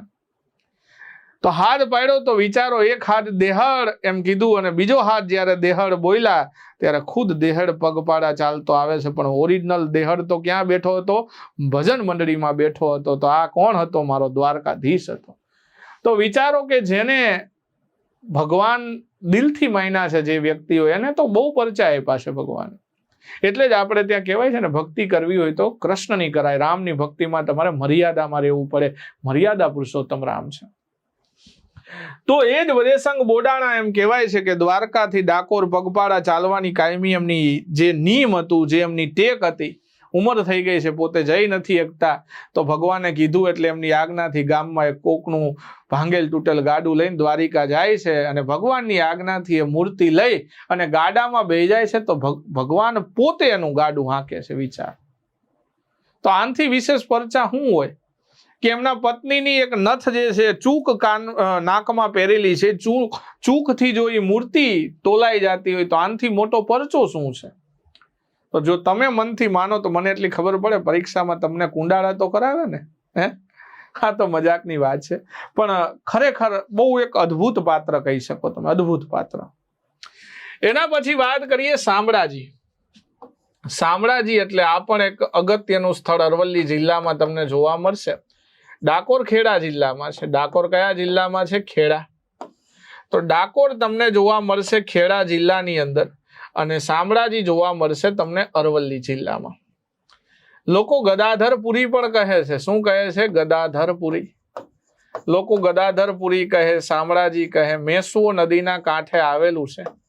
કઈ નદીના કાંઠે? મેસવો નદીના કાંઠે. હાલના મંદિરની વાત કરીએ તો મુઘલ કાળમાં બનેલું છે. હાલનું મંદિર ક્યારે બનેલું છે? મુઘલ કાળની અંદર. તો મુઘલ કાળમાં બનેલું આ મંદિર ખૂબ જ મહત્વનું છે. કયા કાળમાં બનેલું છે? મુઘલ કાળમાં. મંદિરની અંદર વાત કરી તો તમને ગરુડ મંડપ જોવા મળશે. મુખ્ય મંડપમાં તમને ગરુડ, જે ભગવાન વિષ્ણુનું વાહન છે, એની પ્રતિમા પણ તમને જોવા મળે છે. એમ કહેવાય છે મુઘલ કાળ પહેલા જ્યારે આક્રમણ થયું, જે વિધર્મીઓ હતા કે જેને મંદિરો તોડવા માટે આવ્યા હતા, તો જેવા એ મંદિરને તોડવા માટે મંદિરની અંદર જાય છે અને ગરુડજીનું જ્યારે નાક તોડ્યું તો એમાંથી અસહ્ય ભમરા એમની પાછળ તૂટી પડે છે, અને એનાથી એ જે વિધર્મીઓ છે ભાગી જાય છે ને આ મંદિર બચી જાય છે. સમય જતા ઘણા બધા વિસ્તારમાં ભીલ સરદારો હતા, ત્યારે ઠાકોર હતા ઈડોરના, એ બધાએ ભેગા થઈને આ મૂર્તિઓને આજુબાજુ અરવલ્લીની પર્વતમાળામાં છુપાવી દીધી. એમ કહેવાય છે એના પછી 125 વર્ષ જેવો સમય જતો રહ્યો છે, અને કરાજ વ્રજ નામના એક તળાવમાંથી એક ભીલ છોકરો જે છે એ પોતે હળ હાંકતો તો તળાવ હુકાઈ ગયું, તો એમાંથી એક મૂર્તિ મળીને, મૂર્તિ એટલે આજે શામળાજી. એક હાથમાં ગદા છે, ચતુર્ભુજ શ્યામ વર્ણ પ્રતિમા. ગર્ભગૃહની બહાર તમે જુઓ તો મોટા અક્ષરે લખેલું છે ઓમ નમો ભગવતે વાસુદેવાય. તો આ પણ એક અગત્યનું મંદિર આપણે માનીએ છીએ. એના પછી આગળ જઈએ નાથ દ્વારા. રાજસ્થાનની અંદર આવેલું ભગવાન કૃષ્ણનું બહુ અગત્યનું સ્થળ છે આ. કઈ જગ્યાએ? નાથ દ્વારા, રાજસ્થાનમાં આવેલું છે. પુષ્ટિ માર્ગ સંપ્રદાય. કયો સંપ્રદાય? પુષ્ટિ માર્ગ સંપ્રદાય. આ પુષ્ટિ માર્ગ સંપ્રદાયનું સૌથી અગત્યનું સ્થળ છે આ, જ્યાં શ્રીનાથજી આપણે કહીએ. શું કહીએ? શ્રીનાથજી બાવા. શ્રીનાથજી તરીકે ભગવાન તમને દર્શન આપે છે. અહીંયા તહેવારોમાં તો જવાય નહીં, બહુ ભીડ હોય છે. ઉદયપુર તમે જાઓ તો ત્યાંથી નજીક જ છે. એકલિંગજી મહાદેવના પણ દર્શન, એકલિંગજીના પણ દર્શન થઈ જશે તમારે. નાથદ્વારાની અંદર તમને ભગવાન કૃષ્ણના પણ દર્શન થઈ જશે. અને સાથે તમને સ્ટેચ્યુ ઓફ બિલીફ પણ જોવા મળશે ને. ભગવાન શિવની બેઠેલી અવસ્થામાં એક મોટી મૂર્તિ તમને જોવા મળશે, સ્ટેચ્યુ ઓફ બિલીફ. એ પણ ક્યાં છે? નાથદ્વારામાં છે. તો તમે નાથદ્વારા જાઓ તો તમને બીજું શું જોવા મળે? સ્ટેચ્યુ ઓફ બિલીફ જોવા મળશે. તો એક સ્ટેચ્યુ ઓફ બિલીફ પણ તમને અહીંયા જોવા મળશે. કઈ જગ્યાએ? નાથદ્વારામાં. એના પછી વાત કરીએ આપણે ગોપનાથ. શેની વાત કરીએ? ગોપનાથની વાત કરીએ અને સાથે બરસાનાની વાત કરીએ. ગોપનાથ, ગોપનાથ એટલે કે ભાવનગર પાસે આવેલું તળાજા. ભાવનગર તળાજા. તો ભાવનગર તળાજા, ગોપનાથ, આ ભાવનગર જિલ્લામાં જોવા મળતું એક અગત્યનું સ્થળ છે. આ પણ આ જગ્યાની વાત કરી તો નરસિંહ મહેતા, કોણ છે? નરસિંહ મહેતા જે છે એ નરસિંહ મહેતાએ એમની સ્થાપના કરેલી. અહીંયા શ્રાવણ મહિનામાં મેળો પણ ભરાય, જન્માષ્ટમીનો મેળો ભરાય. પણ આ સ્થળનું મહાત્મ્ય ખૂબ વધારે છે. કેમ કે ભગવાન શિવ સાથે બેસી અને વિચારો ભગવાનની રાસ લીલા જોઈ છે નરસિંહ મહેતાએ. તો કેટલું ભાગશાળી વ્યક્તિત્વ છે આ. તો નરસિંહ મહેતાએ જેની સ્થાપના કરી એ ગોપનાથ, અહીંયા બેસી એમને ભગવાન શિવની સ્થાપના કરી અને ભગવાન શિવને રાજી કરી અને એમની સાથે બેસી વૃંદાવનમાં જે ભગવાન રાસે રમતા ગોપીઓ સાથે એ રાસલીલાને લાઈવ ટેલિકાસ્ટ કહીએ ને, જીવંત પ્રસારણ સ્વરૂપે એમને નિહાળી છે. બરસાના એટલે કે રાધાજીનું જન્મસ્થળ છે આ. બરસાના એટલે શું છે? રાધાજીનું જન્મસ્થળ. રાધાજીનું જન્મસ્થળ ઉત્તર પ્રદેશ રાજ્યમાં તમને જોવા મળશે આ. અને સરસ મજાનો હોળી ઉપર અહીંયા તહેવાર પણ આવે છે, જેને લઠમાર હોળી કહીએ આપણે. શું કહીએ? લઠમાર હોળી. તો વૈષ્ણવ પરંપરાની અંતર્ગત આપણને ઘણા બધા સ્થળો જોવા મળે, પણ કેટલાક આ પ્રમુખ સ્થળોની મેં વાત કરી છે તમને, કે જે તમને પરીક્ષામાં અવારનવાર અહીંથી પ્રશ્નો આવતા હોય છે. આના સિવાય વાત કરીએ તો આપણે વાત કરવી છે વૈષ્ણવ પરંપરા સાથે જોડાયેલી જ એક વાત છે, જેને આપણે કહીએ છીએ ભક્તિ આંદોલન. આજે ભક્તિનો ખૂબ મહિમા છે, પણ આનું મૂળ ક્યાં છે? તો આની પણ આપણે મિત્રો ચર્ચા કરીએ. ભક્તિ આંદોલન દક્ષિણ ભારતથી શરૂ થયેલું આ આંદોલન 2 ભાગમાં વહેંચાયેલું હતું. કેટલા ભાગમાં વહેંચાયેલું હતું? 2 ભાગમાં. એક ભાગની આપણે વાત કરીએ તો આ આંદોલનની પરંપરા શું છે? તો જો આપણે ત્યાં પ્રાચીન સમયમાં જે તમે રાજાઓ ભણો છો, જ્યારે ઇતિહાસ ભણો છો, તો આમાં જે મંદિરો તમે જુઓ છો ને, મેજોરિટી કાં તો વૈષ્ણવ પરંપરાના મંદિરો છે, કાં તો તેમને શૈવ પરંપરાના મંદિરો જોવા મળે છે. કઈ પરંપરાના મંદિરો જોવા મળશે? કાં તો વૈષ્ણવ પરંપરાના તમને મંદિરો જોવા મળે છે, કાં તો તમને શૈવ પરંપરાના મંદિરો જોવા મળશે. તો પહેલેથી ભક્તિની અંદર જ્યારે વાત કરી છે તો 2 ભક્તિનું મહત્વ વધારે હતું. એક વાત છે વૈષ્ણવ ભક્તિનું મહત્વ વિશેષ હતું, અને બીજી જે છે એ શૈવ પરંપરાની આપણે વાત કરી, એટલે ભગવાન શિવની ભક્તિનું મહત્વ વધારે છે. શિવ પરંપરા અથવા શૈવ ભક્તિ, આ બેનું વધારે મહત્વ છે. વૈષ્ણવ ભક્તિ સાથે જોડાયેલા જે સંતો હતા એને અલવાર સંતો કહેતા હતા. એને શું કહેતા હતા? અલવાર સંતો. જે વૈષ્ણવ પરંપરાની ભક્તિ સાથે જોડાયેલા છે એને આપણે અલવાર સંતો કહી છે. અને જે ભગવાન શિવ સાથેની ભક્તિ પરંપરા સાથે જોડાયેલા હતા એને નૈનાર કહીએ છીએ. એને શું કહીએ છીએ? નૈનાર. અલવાર સંતોમાં એ મોટા ભાગે પુરુષ જ હતા, પરંતુ અલવાર સંતોમાં એક મહિલા સંતને યાદ રાખો, જેને કહીએ અંડાલ. મહિલા સંતનું નામ શું યાદ રાખો? અંડાલ જે છે એકમાત્ર મહિલા સંત હતા, જે વૈષ્ણવ પરંપરામાં થયા. આ જ વૈષ્ણવ પરંપરાના ભાગરૂપે એક નવો સંપ્રદાય અસ્તિત્વમાં આવ્યો, જેને આપણે શું કહીએ છીએ? તો કે પુષ્ટિ માર્ગ સંપ્રદાય કહીએ છીએ. શું કહીએ છીએ? પુષ્ટિ માર્ગીય સંપ્રદાય. અને આ જ પુષ્ટિ માર્ગીય સંપ્રદાયના જો પ્રવર્તક રહ્યા હોય તો કોણ હતા? સૌથી પહેલા વલ્ભાચાર્ય, એના પછી આપણે લઈએ તો એમના દીકરા વિઠ્ઠલનાથજી, વિઠ્ઠલદાસજી. જો વલ્ભાચાર્ય ભગવાન કૃષ્ણની 64 બેઠકો બનાવી સમગ્ર ભારતની અંદર. કેટલી બેઠકો બનાવી? 64 બેઠકો. આજ જે સંપ્રદાય છે જેને આપણે હવેલી સંપ્રદાય પણ કહે છે ઘણા લોકો. શું કહેવાય છે? હવેલી પંથ પણ કહીએ આપણે. એના પછી નાદિયાની અંદર જન્મેલા ચૈતન્ય મહાપ્રભુજી, જેમને હરિબોલનો મંત્ર આપ્યો છે. ગૌરાંગ નિમાય એમનું મૂળ નામ હતું, જે ભક્તિ આંદોલનના એક અગ્રણી પ્રવર્તક રહ્યા છે. કોણ? ચૈતન્ય મહાપ્રભુ. તો આવી રીતે એમાંથી એક પેટા શાખા પણ જન્મી અને આના આધારે ઘણી બધી કળા પણ પ્રભાવિત થઈ. હવે આ જ ભક્તિ આંદોલનમાં 2 પ્રકારની પરંપરા હતી. એક પરંપરાને આપણે સગુણ પરંપરા કહીએ છીએ. એકને શું કહીએ છીએ? સગુણ ભક્તિ પરંપરા. અને બીજી પરંપરા છે જેને કહેવાય છે નિર્ગુણ ભક્તિ પરંપરા. શું કહીએ છીએ? અને નિર્ગુણ ભક્તિ પરંપરા. એક છે સગુણ ભક્તિ પરંપરા અને બીજી શું છે? નિર્ગુણ ભક્તિ પરંપરા. સગુણ એટલે શું? કે જેમાં ભગવાનની મૂર્તિ એમને આકાર સ્વરૂપે માનવામાં આવે ને સગુણ ભક્તિ પરંપરા કહેવાય. મતલબ કે અહીંયા મૂર્તિ પૂજાનું મહત્વ છે. ભગવાનને આકાર સ્વરૂપે માનવામાં આવે, મૂર્તિ સ્વરૂપે માનવામાં આવે, એને આપણે શું કહીએ? સગુણ ભક્તિ પરંપરા કહીએ. જ્યાં ભગવાનને નિરાકાર માનવામાં આવે છે, જેમ કે ગુરુ નાનક છે, સંત કબીર છે, રૈદાસ છે, આ બધા સંતો જે છે નિર્ગુણ ભક્તિ પરંપરામાં કહેવાય. કેવા સંતો? તો કે કબીર. એના પછી બીજું નામ આપણને જોવા મળે ગુરુ નાનક સાહેબ, કે જેમને શીખ સંપ્રદાયમાં બહુ મોટું યોગદાન આપેલું. ગુરુ નાનક સાહેબ હોય, કબીર સંત હોય, એના પછી રૈદાસ. આ બધા જે સંતો થયા એ નિર્ગુણ ભક્તિ પરંપરામાં માનતા, એક ઈશ્વરને માનતા, એકેશ્વરવાદ જેને આપણે કહીએ.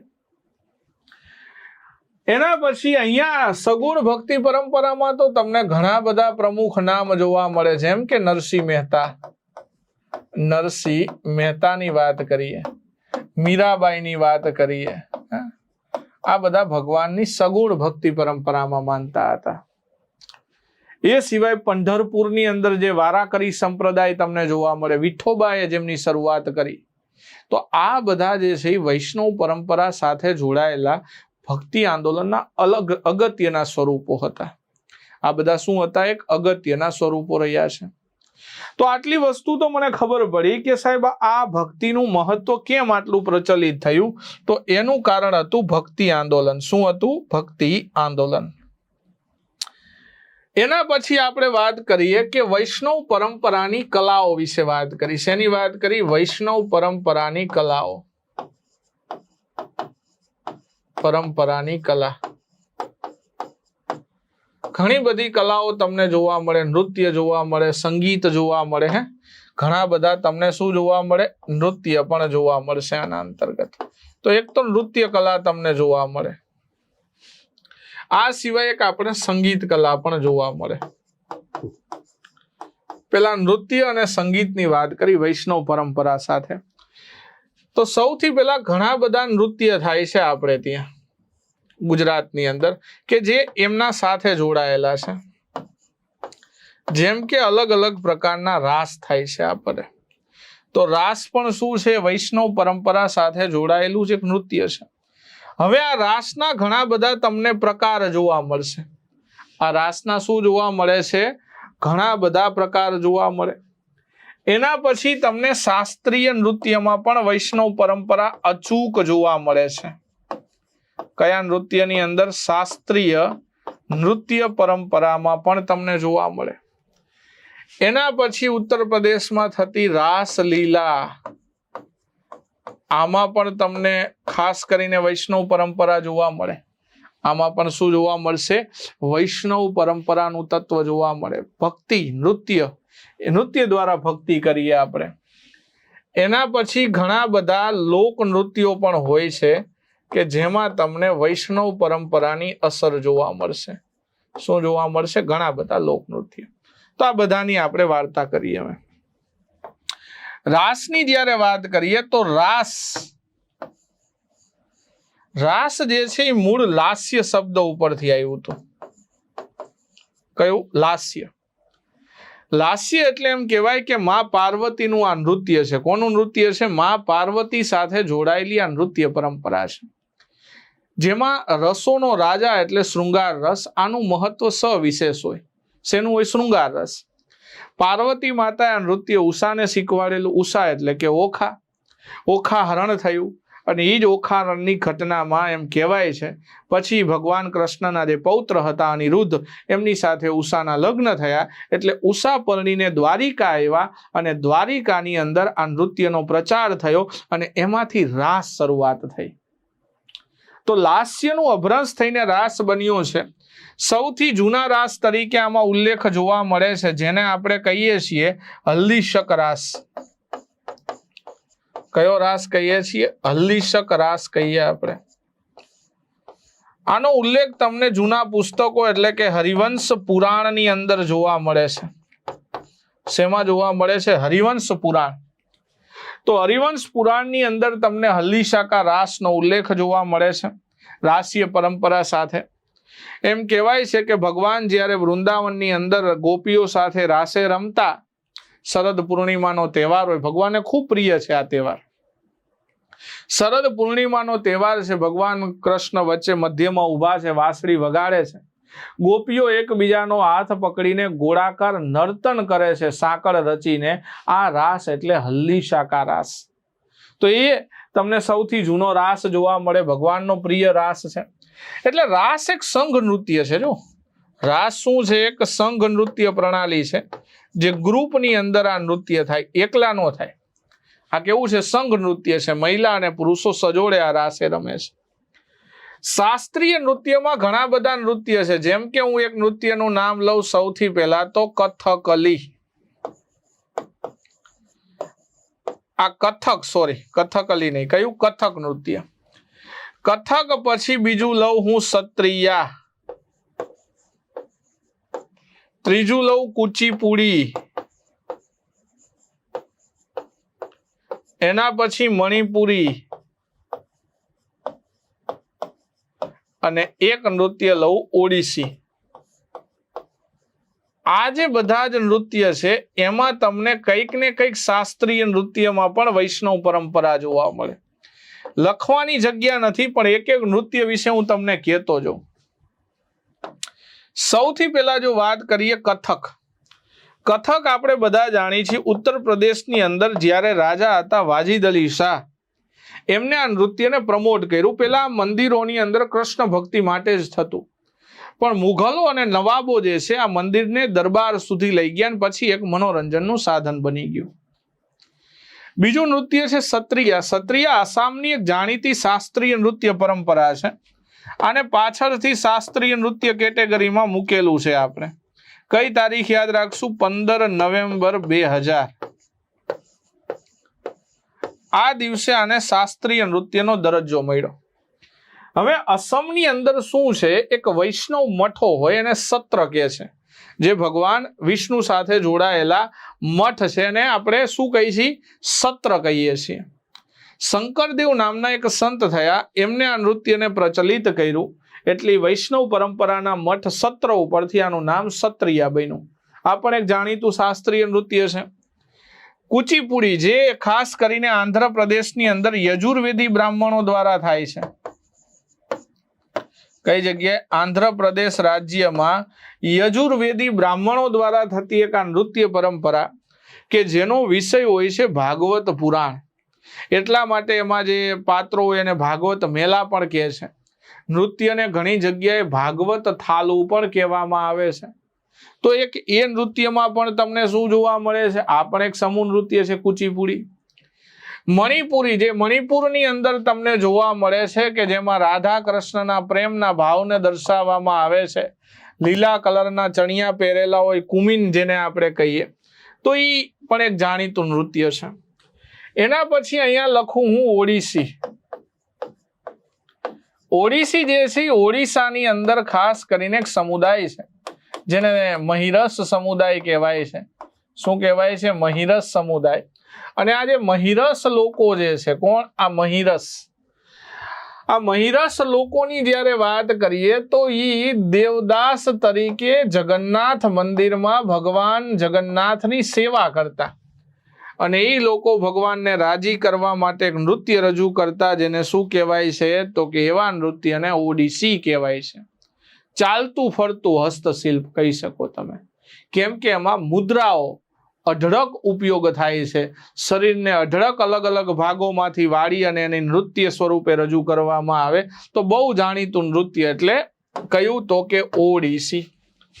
વાત કરીએ રાસલીલા. ઉત્તર પ્રદેશનું આ જાણીતું નૃત્ય છે. કયા જગ્યાએ? ઉત્તર પ્રદેશ. ઉત્તર પ્રદેશમાં ભગવાનની રાસલીલા તો ફેમસ હોય જ. ઘણા બધા લોક નૃત્ય તમને જોવા મળે જે વૈષ્ણવ પરંપરાને ફોલો કરતા હોય. જેમ કે આપણે એક નૃત્યની વાત કરી જે ખાસ બહુ ફેમસ છે, જેને કહી છે મહારી. આ મહારી અને ગોતીપુઆ, આ મહારી અને ગોતીપુઆ જે છે, આ બંને નૃત્યો તમને જોવા ક્યાં મળશે? તો કે આ બંને નૃત્ય તમને ઓડિશામાં જોવા મળે છે. ક્યાં જોવા મળે છે? ઓડિશાની અંદર. તો ઓડિશામાં તમને આવા લોક નૃત્ય પણ જોવા મળે કે જે ભગવાન કૃષ્ણ સાથે જોડાયેલા હોય. તો એક આ પ્રચલિત પરંપરાઓ છે, એટલે કે ભક્તિની સાથે સંગીત અને નૃત્યને જોડવામાં આવ્યું. એક મણિપુરની અંદર તમને એક વાર્તા કહું તો મણિપુરમાં એક રથયાત્રા નીકળે જેને આપણે કાંગચિંગબા કહીએ છીએ. શું કહીએ છીએ? કાંગચિંગબા. આ કાંગચિંગબા જે છે મણિપુરમાં અષાઢ સુદ બીજના દિવસે નીકળતી રથયાત્રા છે. આ ક્યાં નીકળે છે? મણિપુરની અંદર અષાઢ સુદ બીજના દિવસે. અષાઢ સુદ બીજના દિવસે ક્યાં નીકળે? મણિપુરમાં આયોજિત થતી રથયાત્રા છે. શું છે? મણિપુરની રથયાત્રા. એને કાંગચિંગબા કહેવાય. તો એ કાંગચિંગબા એટલે મણિપુરની અંદર યોજાતી એક રથયાત્રા છે. એના પછી હું વાત કરું સંગીત, તો બહુ બધું મને સંગીત પણ જોવા મળે છે. શું જોવા મળે છે? બહુ બધું, પુષ્કળ સંગીતની આપણે વાત કરીએ. સંગીત, ચલો સંગીતમાં જો સૌથી પહેલા તો કીર્તન. શું જોવા મળે? મને કીર્તન જોવા મળે. એના પછી બીજું મને પ્રખ્યાત સંગીત જોવા મળે, હવેલી સંગીત. પ્રખ્યાત કયું સંગીત જોવા મળે? હવેલી સંગીત. એ સાથે ભગવાનનું પ્રિય વાદ્ય મને જોવા મળે, વાંસળી. મણિપુરમાં જાઓ તો મણિપુરમાં તમને એક સંગીત જોવા મળે જેને કહેવાય સંકીર્તન. ભગવાન પાસે એક શંખ હતો, એ શંખનું નામ પણ અહીંયા લખી દઉં છું, જેને કહેવાય છે પંચજન્ય શંખ. આ પણ સંગીત સાથે જોડાયેલી એક બાબત છે. જો કીર્તન અને ભજન બી અલગ વસ્તુ છે. એમ કહીએ આપણે કે કીર્તન જે છે એ ભજનમાંથી જન્મેલા છે, તો ભજન જે છે એ કીર્તનની જનેતા છે. ભજન શું છે? કીર્તનની જનેતા. તો ભજન છે એ કીર્તનની જનેતા છે કે જેમાં ભગવાન કૃષ્ણને રાજી કરવા માટે ઘણા બધા કીર્તનો લખ્યા છે, અને એમાં ઘણા બધા કીર્તનો આજે મંદિરોમાં બહુ ગવાય પણ છે. જો પદ અલગ હોય, જેમ કે આપણે આ પદ ગાય છે ને, વૈષ્ણવજન તો જેને રે કહીએ જે પીડ ભરાઈ જાણે, આ પદ છે. કીર્તનો ઘણા બધા છે જે ખાસ કરીને પ્રેમાનંદ થયા, જે બહુ મોટા સંત થયા, એમને સ્વામિનારાયણ સંપ્રદાયમાં થયા, એમને બહુ બધા ભગવાન કૃષ્ણના કીર્તનો લખ્યા છે. તો એ વસ્તુને આપણે ખાસ કીર્તન કહીએ. આ સિવાય ગરબી, આ સિવાય બીજું સંગીત કયું આવે? ગરબી. ખાસ કરીને દયારામ જે છે ને ગરબીના આદ્ય પુરુષ કે પિતા કહીએ આપણે. ગીત સ્વરૂપે રજૂ થતો એક સાહિત્ય પ્રકાર તમે કહી શકો, અને ભગવાન કૃષ્ણની ગરબીઓ ગવાય છે. ઘણી બધી ગરબીઓ એમને લખી છે. તો ગરબી એક પ્રકારે ગેય સાહિત્ય પ્રકાર, એટલે કે ગઈ શકાય એવો સાહિત્ય પ્રકાર છે. એના પછી વાત કરીએ હવેલી સંગીત. ખાસ કરીને વલ્ભાચાર્ય દ્વારા વૈષ્ણવ પરંપરાને રજૂ કરતા સંગીતની શરૂઆત થઈ. કોના દ્વારા થઈ? વલ્ભાચાર્ય દ્વારા. તો વલ્ભાચાર્ય દ્વારા જે સંગીતની શરૂઆત થાય છે શેના માટે? વૈષ્ણવ પરંપરાને ધ્યાને લઈને. કઈ પરંપરાને ધ્યાને લઈ? વૈષ્ણવ પરંપરાને ધ્યાને લઈ અને શરૂઆત થઈ. આમાં તમને 8 કવિઓ થયા એટલે અષ્ટછાપ કવિ કહીએ છીએ. અને શું કહીએ છીએ? અષ્ટછાપ કવિ. ગુજરાતમાં તમને એક સંસ્થા પણ જોવા મળે જેને અષ્ટછાપ કીર્તન મંડળ કહીએ છીએ આપણે. શું કહીએ છીએ? અષ્ટછાપ કીર્તન મંડળ. આ ગુજરાતમાં તમને જોવા મળતી એક સંસ્થા છે. કઈ? અષ્ટછાપ કીર્તન મંડળ. આની અંતર્ગત ગુજરાતના એક કવિ હતા કૃષ્ણદાસજી બાપુ કે જેમણે હવે આ સંગીત શું છે કે જેમને આ સંગીતને પ્રમોટ કર્યું. હવે આમાં અલગ અલગ 8 પ્રહરના ગીતો હોય ભગવાનના. આમાં 8 પ્રહરના ભક્તિ ગીતો છે જેને હવેલી સંગીત કહેવાય છે. શું છે? 8 પ્રહરના ભક્તિ ગીત કે જેમાં અલગ અલગ 8 પ્રહારના ગીતો રજૂ કરવામાં આવે. તમે કોઈ વૈષ્ણવ મંદિરોમાં જાઓ તો ભગવાન સવારમાં સરસ મજાનું સ્નાન કરે, એના પછી શણગાર આરતી હોય, રાજભોગ આરતી, તો અલગ અલગ સમયે ભગવાનને અલગ અલગ રીતે આપણે એમની સેવા પૂજા કરતા હોય છે. તો એના અલગ અલગ કીર્તનો છે, એના અષ્ટછાપ કીર્તનો કહીએ તો એ હવેલી સંગીત. વાંસળી એટલે કે વેણું પણ કહેવાય. અને શું કહેવાય? વેણું. ભગવાનનું પ્રિય વાદ્ય હતું વાંસળી. રાધાજીને આપીને આવે તો એક વાત એવી પણ પ્રચલિત છે કે રાધાજીને વાંસળી દીધી ત્યારે કીધેલું ભગવાને, પણ આ તો દંતકથા છે, સાચું નથી. એટલે આ બધી દંતકથાઓ પ્રચલિત છે કે એક એવો પણ પ્રસંગ મેં સાંભળેલો છે કે ભગવાન પોતે વાંસળી આપીને આવ્યા રાધાજીને અને કીધેલું કે જ્યારે પણ તમને મારી યાદ આવે ત્યારે આ વાંસળી વગાડજો, હું તમારા સમક્ષ રૂબરૂ હાજર થઈ જઈશ. તો રાધાજીએ એમને કીધું કે તો કાના પછી દેવા દ્યો, તો આ વાંસળી ક્યારેય નહીં વાગે. તો કાનાએ આશ્ચર્યચકિત થઈને પૂછ્યું કેમ? તો રાધાએ જ્યારે જવાબ આપે છે ત્યારે એ જવાબ સાંભળજો મિત્રો, કે રાધાજીએ એમ કીધું કે યાદ તો એને કરવાના હોય કે જેને ભૂલી જવાના હોય. હું તો તમને ક્યારે ભૂલીશ જ નહીં, તો યાદ કરવાનો ક્યાં કોઈ પ્રશ્ન છે? તો આવો એમનો પવિત્ર પ્રેમ છે. આ તો એક દંતકથા છે, તમને ખાલી ઉદાહરણ મેં આપ્યું છે. તો ભગવાનને વાંસળી ખૂબ પ્રિય છે. પન્નાલાલ ઘોષ હોય, હરિપ્રસાદ ચોરસિયા હોય, આ બધા લોકો વાંસળી વગાડવાના મોટા ઉસ્તાદો છે. આ કળા છે. વાંસની પોલી ભૂંગળીમાંથી હવા ભરવી અને વગાડવું એ કળા છે. ટ્રેડિશનલ આર્ટ કહીએ. ગમે એનથી વાંસળી ન વાગે.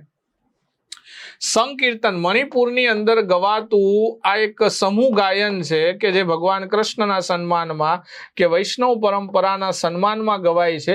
યુનેસ્કો અમૂર્ત વિરાસતની સૂચિમાં પણ છે. આ intangible culture of our India.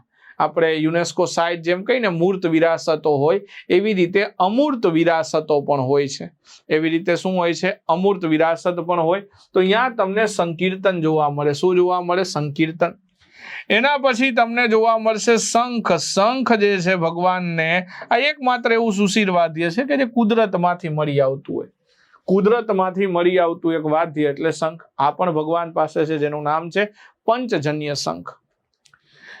એના પછી એક વાત કરીએ મુદ્દાની આપણે કે વૈષ્ણવ પરંપરા સાથે જોડાયેલી બીજી અન્ય હસ્તકળાઓ પણ લઈએ. વૈષ્ણવ પરંપરા સાથે જોડાયેલી કળા. તો જો અલગ અલગ વસ્તુઓ આપણે આ કળાની અંદર લેતા જઈએ. શું લેતા જઈએ? અલગ અલગ વસ્તુઓ. જેમ કે જો મારે હસ્તકળામાંથી કોઈ લેવું હોય તો એક સાંજી લઈ શકું. શું લઈ શકું? સાંજી. સાંજી પછી એક બીજી કળા લઈ શકું હું, પીછવાઈ. કઈ કળા લઈ શકું? પીછવાઈ લઈ શકું. એના પછી જો મારે બીજી કોઈ હસ્તકળા લેવી હોય, સાંજી, પીછવાઈ, વૈષ્ણવ પરંપરા સાથે બનતી હોય કે જેમાં વિષય શું હોય? ભગવાન વિષ્ણુનો વિષય હોય. સૌથી એક પહાડી પ્રચલિત ચિત્રકલા લઈ શકું, બસોલી ચિત્રકલા. કઈ ચિત્રકલા લઈ શકું? બસોલી ચિત્રકલા લઈ શકું. એના પછી કિશનગઢ ચિત્રકળા લઈ શકું. કિશનગઢ ચિત્રકળા લઈ શકું હું. તો આ બધી કળા જે છે એ વૈષ્ણવ પરંપરા સાથે જોડાયેલી છે કે જેમાં તમને ભગવાન વિષ્ણુના અંશ જોવા મળે. પટ્ટ ચિત્રકળા લઈ શકું હું. કઈ ચિત્રકળા લઈ શકું? પટ્ટ ચિત્રકળા લઈ શકાય. તો આ બધી જ બાબતો હસ્તકલાના ક્ષેત્રમાં બહુ પ્રચલિત છે અને વૈષ્ણવ પરંપરા સાથે જોડાયેલી છે.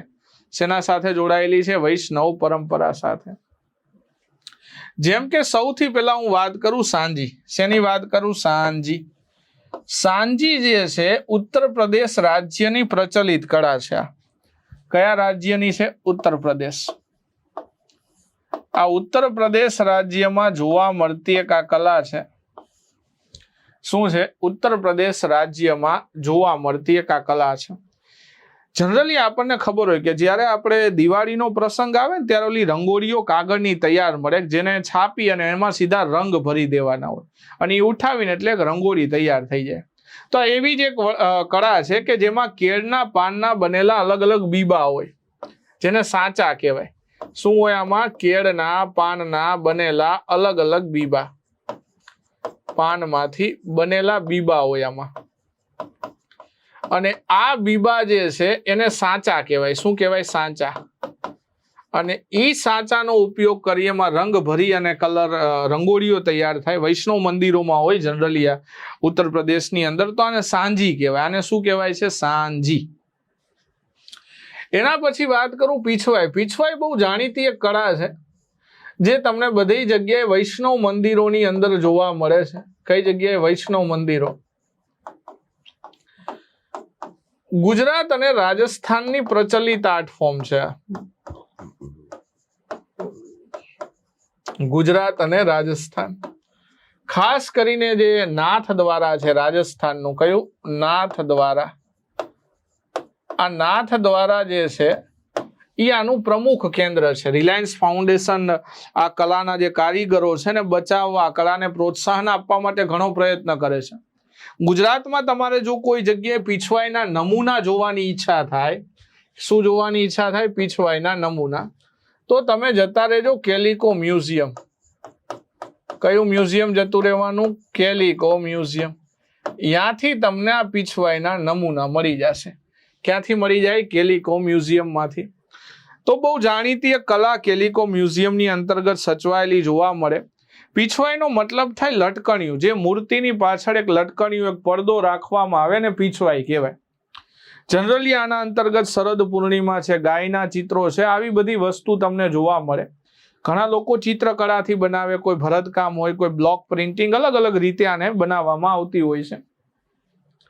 એના પછી બસોલી ચિત્રકળા, એક પ્રકારની લઘુ ચિત્રકળા કહી શકો. પહાડી ક્ષેત્રની અંદર ક્યાં જોવા મળે છે? તો જમ્મુ કાશ્મીર રાજ્યમાં જોવા મળતી આ ચિત્રકળા છે કે જેમાં રાજસ્થાની પ્લસ મુઘલ ચિત્રકળાનો પણ પ્રભાવ તમને જોવા મળે છે. તો આ વૈષ્ણવ પરંપરાની બહુ જાણીતી ચિત્રકળા છે બસોલી. હવે આ એક પહાડી ચિત્રકળા છે. આ શું છે? એક પહાડી લઘુ ચિત્રકળા છે. પહાડી લઘુ ચિત્રકળા મતલબ કે જનરલી સાહિત્યની અંદર જોવા મળતા ચિત્રો હશે. આનો વિષય પણ ભગવાનની એટલે કે જયદેવનું ગીત ગોવિંદ હશે. શું છે? જયદેવનું ગીત ગોવિંદ. આ વિષય ઉપર બનેલા ખાસ કરીને આ ચિત્રો છે. તો એ બસોલી શૈલીની અંદર જોવા મળતા ફેમસ ચિત્રો તમને જોવા મળે પહાડી ચિત્ર શૈલીની અંદર. એના પછી કિશનગઢ. સૌથી ફેમસ ચિત્રકળાનું નામ લઈ શકો તમે રાજસ્થાનની અંદર. કિશનગઢ આનું મુખ્ય સેન્ટર છે. રાજસ્થાન. સાવંતસિંહ અને કિશનસિંહ નામના શાસકો થયા. એમને આ ચિત્રકળાને બહુ પ્રમોટ કરી. કોને? સાવંતસિંહ હતા અને બીજું નામ છે એમને કહીએ કિશનસિંહ. તો સાવંતસિંહ અને કિશનસિંહ એમના દ્વારા આ કળાને પ્રમોટ કરવામાં આવી. અને ખાસ કરીને આ કળાની અંદર મુખ્ય નામ હોય તો સાવંતસિંહ. કેમ કે સાવંતસિંહ પોતે લેખક હતા. એમને નાગરીદાસ ઉપનામથી બહુ બધી કવિતાઓ લખી અને આ જ નાગરીદાસ ઉપનામથી એમને કવિતા લખી હતી જેનું નામ હતું બિહારી જસ ચંદ્રિકા. એનું નામ શું હતું? બિહારી જસ ચંદ્રિકા આનું નામ છે. આ કવિતાનું નામ છે. અને આ કવિતાની અંદર એક પાત્રનો ઉલ્લેખ છે બની ઠની. આ બની ઠનીનું જે પાત્ર છે એ એટલે કે રાધાજી, અથવા તો ઘણા લોકો રાજસ્થાનમાં એમને શ્રૃંગારના દેવી પણ કહે છે. શું કહે છે? શૃંગારના દેવી. ઘણા તો લોકો આને ભારતીય મોનાલિસા કહે છે, પણ આપણે એ બાબતને સરખાવતા નથી. કેમ કે જેટલું મહત્વ ઇટાલીનું મોનાલિસા જે પેઇન્ટિંગ છે એનું છે, એટલું જ મહત્વ આ બની ઠનીનું છે. આ ચિત્ર કોણે બનાવ્યું છે? તો આ ચિત્ર બનાવનાર ચિત્રકારનું નામ છે નિહાલ ચંદ. કોને બનાવ્યું હતું? નિહાલ ચંદ નામના ચિત્રકારે આ ફેમસ ચિત્ર બનાવ્યું છે કિશનગઢ શૈલીમાં. એના પછી હું બીજી બાબતોને લઉં તો એક પટ્ટચિત્ર છે. કયું છે? પટ્ટચિત્ર, જે ઓડિશાની અંદર તમને જોવા મળે છે. આ કયા રાજ્યનું છે? ઓડિશાની અંદર જોવા મળતા આ ચિત્રો છે. રઘુરાજપુર, ઓડિશાનું કયું ગામ છે? રઘુરાજપુર જે છે એ આ ચિત્રકળાનું ફેમસ કેન્દ્ર છે. હવે આ પટ્ટચિત્ર છે, પટ એટલે વસ્ત્ર ઉપર દોરાય. શેના ઉપર દોરાશે? વસ્ત્ર ઉપર દોરાય છે. અને ખાસ કરીને ભગવાન જગન્નાથના ચિત્રો વધારે હોય છે. ભગવાન જગન્નાથના ચિત્ર તમને આમાં જોવા મળે. લોકો આને તાલાપાલા ચિત્ર પણ કહે છે. પટ્ટચિત્રનું બીજું નામ શું છે? તાલાપાલા ચિત્ર. નાળિયેરની કાચલીને બાળી એનો રંગ તરીકે ઉપયોગ થાય આ ચિત્રકળામાં. તો આ પણ એક બહુ જાણીતી ચિત્રકળા છે, વૈષ્ણવ પરંપરા સાથે જ જોડાયેલી છે. તો સંગીત ક્ષેત્રમાં પણ વૈષ્ણવ પરંપરા છે. એના સાથે તમને સંગીત ક્ષેત્રની સાથે તમને અલગ અલગ હસ્તકળાઓમાં પણ જોવા મળશે. એ સાથે આપણે ઘણી બધી બાબતો કૃષ્ણ ભગવાન વિશે કરી, સ્થાપત્યની વાત કરી, ઘણા બધા મેળાઓ પણ થાય છે, પણ એના ઉપર આપણે નથી જતા. તો એક એવો લેક્ચર આપવાનો તમને મેં પ્રયત્ન કર્યો છે કે જેના અંતર્ગત તમને કંઈક જાણવા પણ મળે, સાથે કંઈક એક બોધપાઠ પણ મળે આપણી સંસ્કૃતિ વિશે, સાથે પરીક્ષામાં પણ ઉપયોગી નીવડે, અને સાથે તમને કંઈક આપણી સંસ્કૃતિ વિશે પણ નવું જાણવા મળે. એ જ આ મારો પર્પઝ હતો. આશા રાખું છું કે આ પર્પઝ સિદ્ધ થયો છે.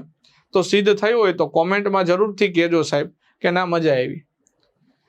અને બધાને એક ખાસ વિનંતી કે તહેવારો છે, તહેવારો જરૂર ઉજવો, અને જરૂરથી જરૂર આ તહેવારોની સંસ્કૃતિને સાચવી રાખો. જેની ઓથેન્ટિસિટી છે એને બરકરાર રાખો. એ જ ઓથેન્ટિસિટી આપણા ભારતીય સંસ્કૃતિનું મૂળ છે. એટલે જ આ કલ્ચર, આ વારસો તમને ભણાવવામાં આવે છે કે જ્યારે એક અધિકારી બની જાઓ તો તમે તમારા રૂટ્સ, તમારી જે સંસ્કૃતિ છે એને પકડી રાખો. તો બસ વિદ્યાર્થી મિત્રો, આજના લેક્ચરમાં અહીંયા રાખીએ. આશા છે કે તહેવારો તમારા ખૂબ સરસ મજાના જઈ રહ્યા હશે, ખુશીથી જઈ રહ્યા હશે. તો ફરી એકવાર રાધે રાધે, જય શ્રી કૃષ્ણ આપ બધાને. અને આ બધાને આ જન્માષ્ટમીના પર્વોની ખૂબ ખૂબ શુભેચ્છાઓ. આનંદિત રહો, ખુશ રહો, આપના માતા પિતાના સપના પૂરા કરો. અને ભગવાનના ચરણોમાં અમે પણ પ્રાર્થના કરીએ કે તમારા જે કાંઈ સપનાઓ છે, જે કાંઈ અધિકારી બનવાની તમારી ઈચ્છાઓ છે, જે કાંઈ સફળતા મેળવવાની ઈચ્છાઓ છે, એમાં જરૂરથી જરૂર આપ સફળ થાવ, એવા ભગવાન તમને આશીર્વાદ આપે. એ જ આશા સાથે વિદ્યાર્થી મિત્રો લેક્ચરને અહીંયા રાખીએ. જય શ્રી કૃષ્ણ, રાધે રાધે, જય હિન્દ, જય ભારત. મળતા રહેશું મીઠાશથી. ત્યાં સુધી જોતા રહો વેબ સંકુલ. Thank you so much. જય હિન્દ, જય ભારત.